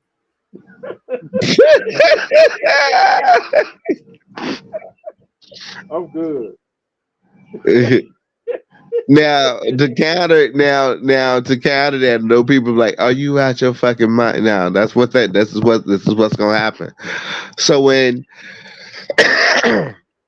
those gaming prices become the standard, you also now you would by then, if you have done that by buying at least a single game yet, then you will end up doing it. But you'll have that like Xbox has the Game Pass, you'll have the PSN service and premiums and stuff like that. Underneath those subscriptions, you start getting free games, just like it is now, where you get free games each month. You will continue getting free games, and as long as you keep that active, pretty much that's active for the whole access to the Sony archive. Uh, archive because all next gen is going to be backwards compatible, so you can play from Sony PS6 down to Sony PS1 if you want to. That's easily done now and shit. So I they're stick gonna add value to it. I stick with 1 and 2. That's it. I'm going all out for GTA 6. I mean, just from watching the trailer and knowing that, oh, this is going to be all around 305's neighborhood. Oh, I get to have 6-star police chases and shootouts and all kinds of ratchet shit. Oh, hell yeah. I'm just like, act a fool. Bitches twerking on the roof. Oh, please take my money. Oh man, we're gonna have like Miami centric strip clubs. Take my money. I don't care. I don't care who gonna fuss about it. I don't care who gonna get their little feelings hurt about it. I'm looking forward to it. You know, I don't want to go through another pandemic, but if we have to go through another pandemic and a lockdown, please let this game be out on store shelves before that happens. And I look forward to it. Yeah, I'm getting a 51-inch, 51-inch Iman curved said monitor for that that. shit. Iman Yeah. said that he's not buying. He got the military. Damn, Iman, you'll be in your 40s, bro, when you have to pay $2,000 for a system. That shit's going to happen. I think I'll be in my 60s. You know why it's going to happen? Because more and more people, as time goes on, is going to be staying home, bro. Because nothing out here but crime. Yeah, I'll be in my early 60s. Might be calling it career. Iman's cracking up. Yeah, bro. So the Rams are gonna blow out the Saints, so they'll go to 8-7. Good job by Let's by see. Sean McVay. Great coaching job by him. I'm just gonna give it a few more, and then I'm out of here for the night. This will be tomorrow night's show. Matter of fact, it will be all weekend as we celebrate this dynasty in the early 70s. And I'll be proud to do it tomorrow night, leading up to the big one. And that thumbnail will be done tomorrow. So I'll have it up for you guys tomorrow night for Dallas, Miami. Mace, just think about this in the next gen console that's on its way. You'll be able to play first person and play against Jordan Love. And I can show you how better, even I would be a better quarterback than Jordan Love. All right. All right. All right. You put Love and Romo. See if that don't get me fired up. Put him on the bench. Watch what happens. Let Romo talk. Yeah. No, when I'm 40, I'll be able to download the games into my brain. That's true. Your mom makes a great point. I hope Tony Romo gonna be at the game. Up my commentary. Keep him off bag. You know he always is, huh? Jared Jones, love him some Tony Romo. Dude, I would take 7 parties. Just drinking. No Tony Romo, please. He was at the game Sunday. I don't know what to tell you, folks. Now let's hurry up and see the playoff pictures go unfold.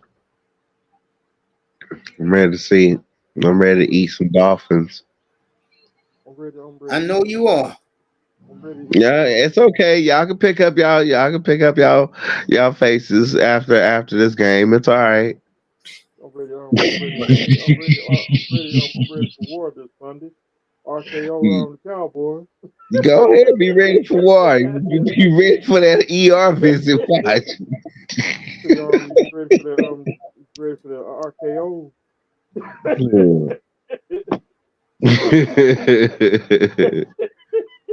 We coming. We about to show y'all something. Yeah, we mad too. We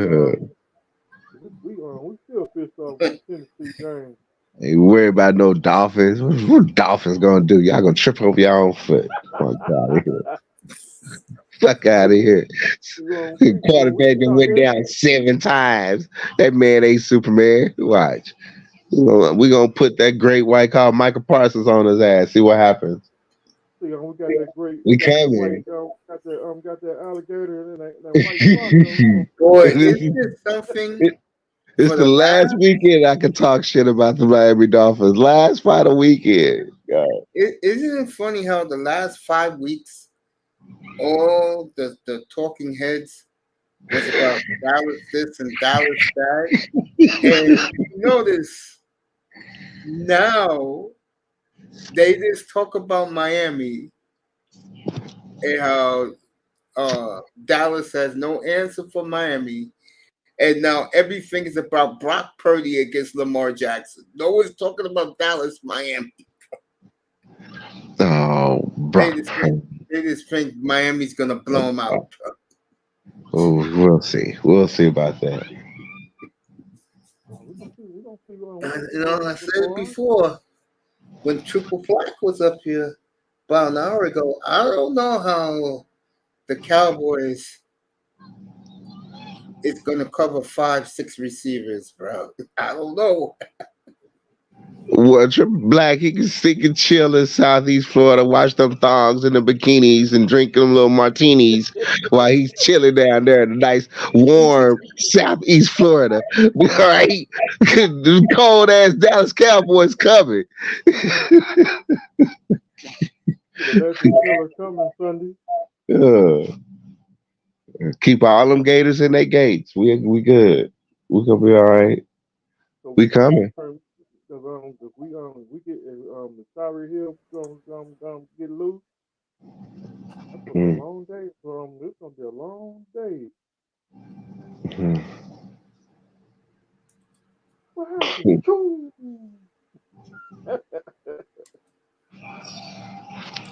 I'll let you know the weather right now Gonna for be that nice game and cold. Sunday. It's gonna be better than ours. I can tell you that. Like Green Bay run that cold weather down in Miami.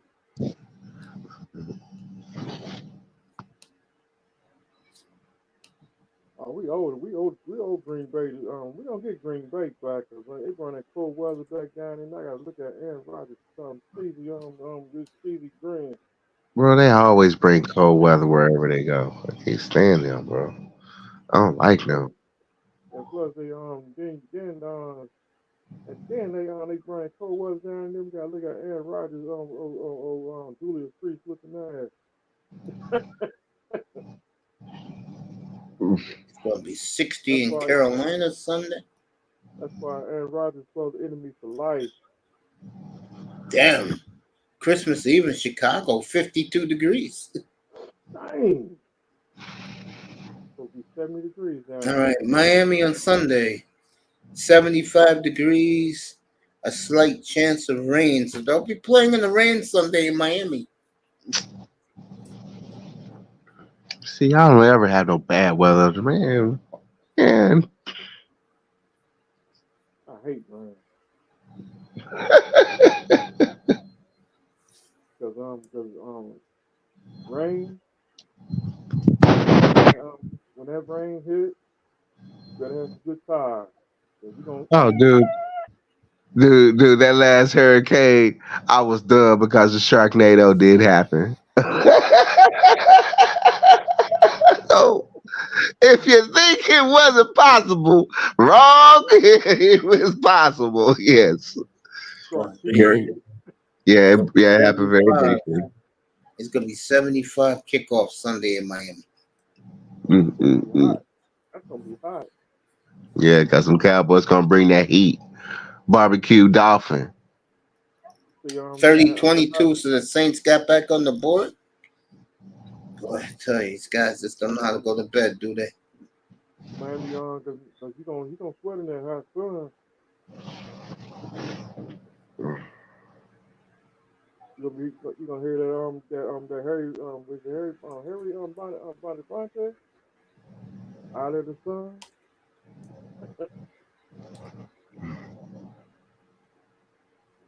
Well, Mace, we are speeding into this April release of Godzilla X Con. Are you excited? No, You not? especially after that trash I saw 3 weeks ago. You like that movie, Ghost Man? He did like Godzilla -1. That movie was so overhyped, it was ridiculous. Dog, you should have been watching Monarch, man. They done finally connected where Godzilla went to fall asleep after Godzilla in the legendary movies after he fought the Mutos. Man, boy, they really hyped up that damn Kong, bro. Bro, it's good, bro. It really is good. Now, Monarch did have a sleeper episode. That was sleeper 5. That was Yeah. episode 5. But 6 was actually pretty good because it showed Godzilla. It showed him waking up. We gotta wait till another 2 years till the Fast and Furious 11 come out. To the what? It's a damn Fast and Furious shame 11. Toho laid an egg. They gonna make two Toho more, and then gave him. after they make two more, that's gonna be it. Hmm. Well, by then we'll be at the new Star Wars movie. So Rosario Dawson, she gonna get us about movie tickets. You like you some Rosario Dawson, bro. I like her, dude. I do like her. I like her. I like her a lot. I like her. I didn't prejudge Rosario over the years and just went like, you know what? You all right. She You was all great right. in the 90s, I'll tell you that. Yeah. Rosario's always been back and forth with me over the decades, but like now I like, yeah, you know what, Rosario, you a bad mom. You a bad mom. Yeah, she needs some Oscars. Uh-huh. I fucks with her on Ashuka. She's gonna bring Star Wars. She's gonna bring Star Wars back. I gotta put my hand on her. She's the one. And wait till Samuel Jackson pop up. Oh yeah, for Rosario.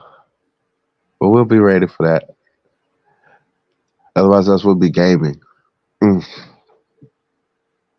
I finally got this right motherboard that I could actually tie into a 7.1 stereo system. So like DJ Kuda and Coffee and all them, they be having their audio problems. I don't have to deal with that shit. I'm so happy. I almost got into an Apple, but you know, I didn't go crazy. But yeah, it's coming along, Mace. And my brother Raven with the swingers. Mm. I mean, you gotta learn. I mean, if you build your system now you want to be precise as hell because technology in 24 is going to actually leap. You're going to be like, wait a minute, I just got this. Yeah, you just got this, and the PS6 is going to be coming out 25, something like that. Christmas 25, who knows? But yeah, when you get to the point five, it means that you anywhere between 2 or 3 years from another system upgrade.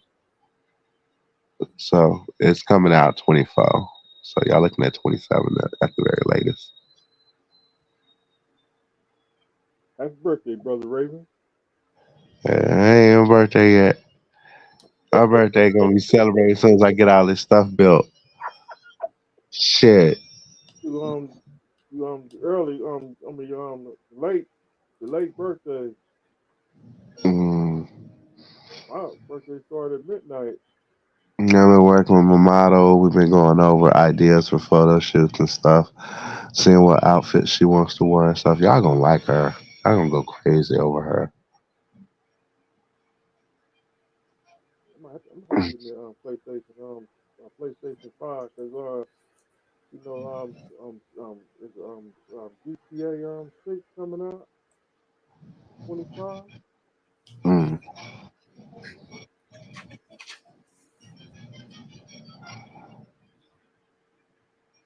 Yeah, you don't want to get one. I mean, your city is about to pop off, boy.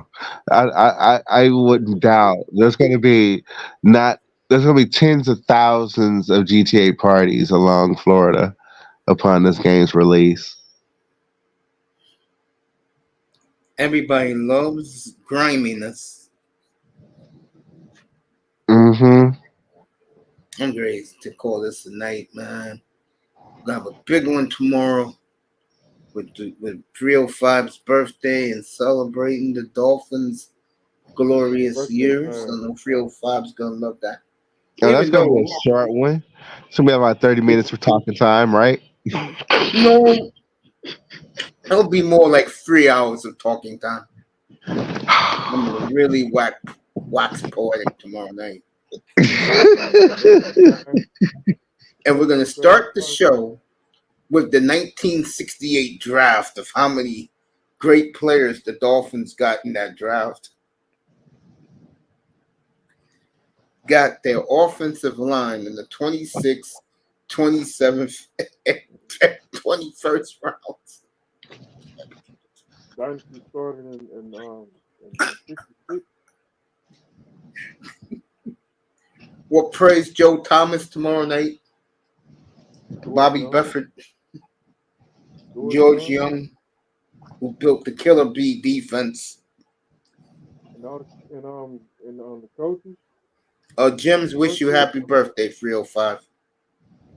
Thank you, brother Jim. Well, happy birthday, 305. It's finally here. Yeah, it'll be in an Thank hour. you, brother Raven. He'll be the tender age of 26 years old. We'll give And him some ice cream 26. and cake. See, Give I him was some born ice in cream and some cake, a little hat, You're gonna go to the nudie bar.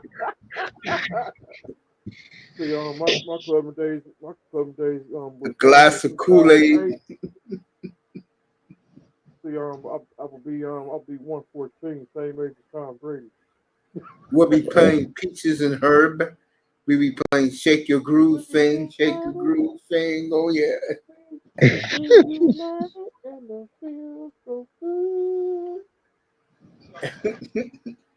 Nah, I got a better one because I know Mr. Miami loves Earth, Wind, and Fire. So we'll play um, what's that song? Can't Hide Love. I should know this. I played in the top of my head.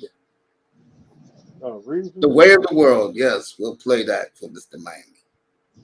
You gotta be off air. Yep, we'll do that.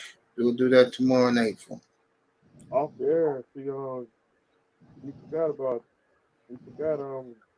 as long as you get a copyright, that'd be $20.99. That was the channel back. So we got one birthday left after 305.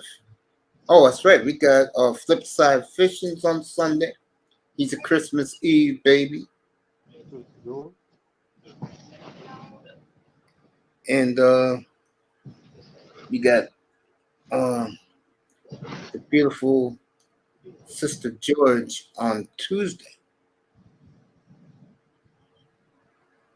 So give her a happy birthday. The beautiful Danielle George. Curlin couldn't be so lucky. Even though Curlin got that goddamn Alpha Satori studio.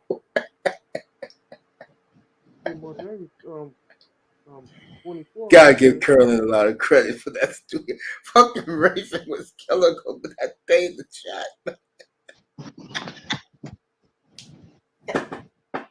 Let me get out of here, gang.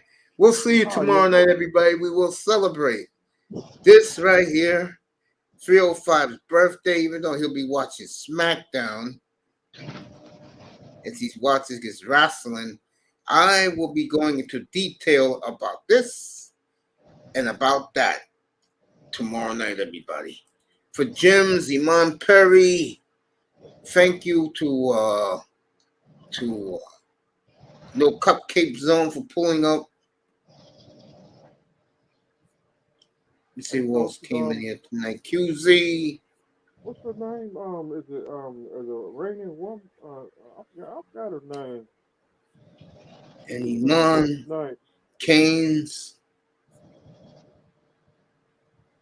So, Rams, hold on. Melina was in here. Jordan Hyman. Go check out Melina Saturday morning. Arsenal against Liverpool. Raining Woman, I love you, baby. Merry Christmas to you. Yeah, that's her name. Yeah, she was in here tonight. Say hello to her boy Mace. Been a while. I always see her in DS1's room now. This is #1 moderator now for DS1. Shout out to the great one.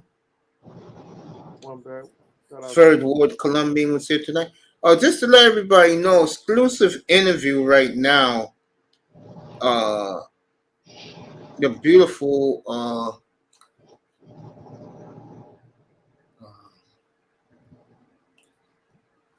Melody one-on-one as we speak right now with Aunt T. So if you want to see that, you go over there and check that out. That's right, family. Do some NBA tomorrow night too, Jims. Let me look at the schedule for the NBA tomorrow. I'll tell you what game we'll do up here while I'm talking about the Dolphins. People think Aquaman's going to do monster numbers. Aquaman could kiss my ass. Let's wait.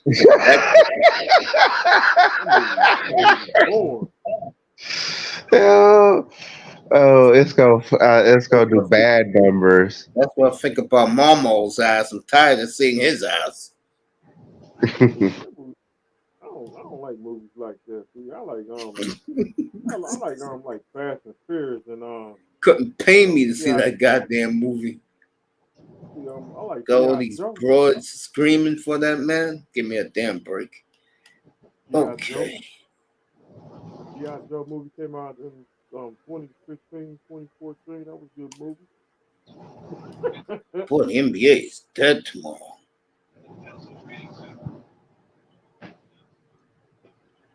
Suns Kings is not even on television. Damn, they blacked out the Suns and the Kings tomorrow. Shit. Damn, the game is blacked out, folks. Wow. So, Suns have been the biggest bust. And I warned people there was going to be a bust. There are major issues in Phoenix, folks. I can tell you one of them, no leadership. If you think Kevin Durant is the savior, and that's why Brooklyn's fallen to the garbage, so is the Phoenix Suns. And I know Ravens loving every minute of that. The coach did not pick up on Babyface Spencer. We'll see you tomorrow night, everybody. I love you. Good night, everybody. Jims, you be good, bro. No NBA tomorrow. The card sucks. We'll celebrate that right there tomorrow night. We'll see you tomorrow night, everybody. Thank you for being here.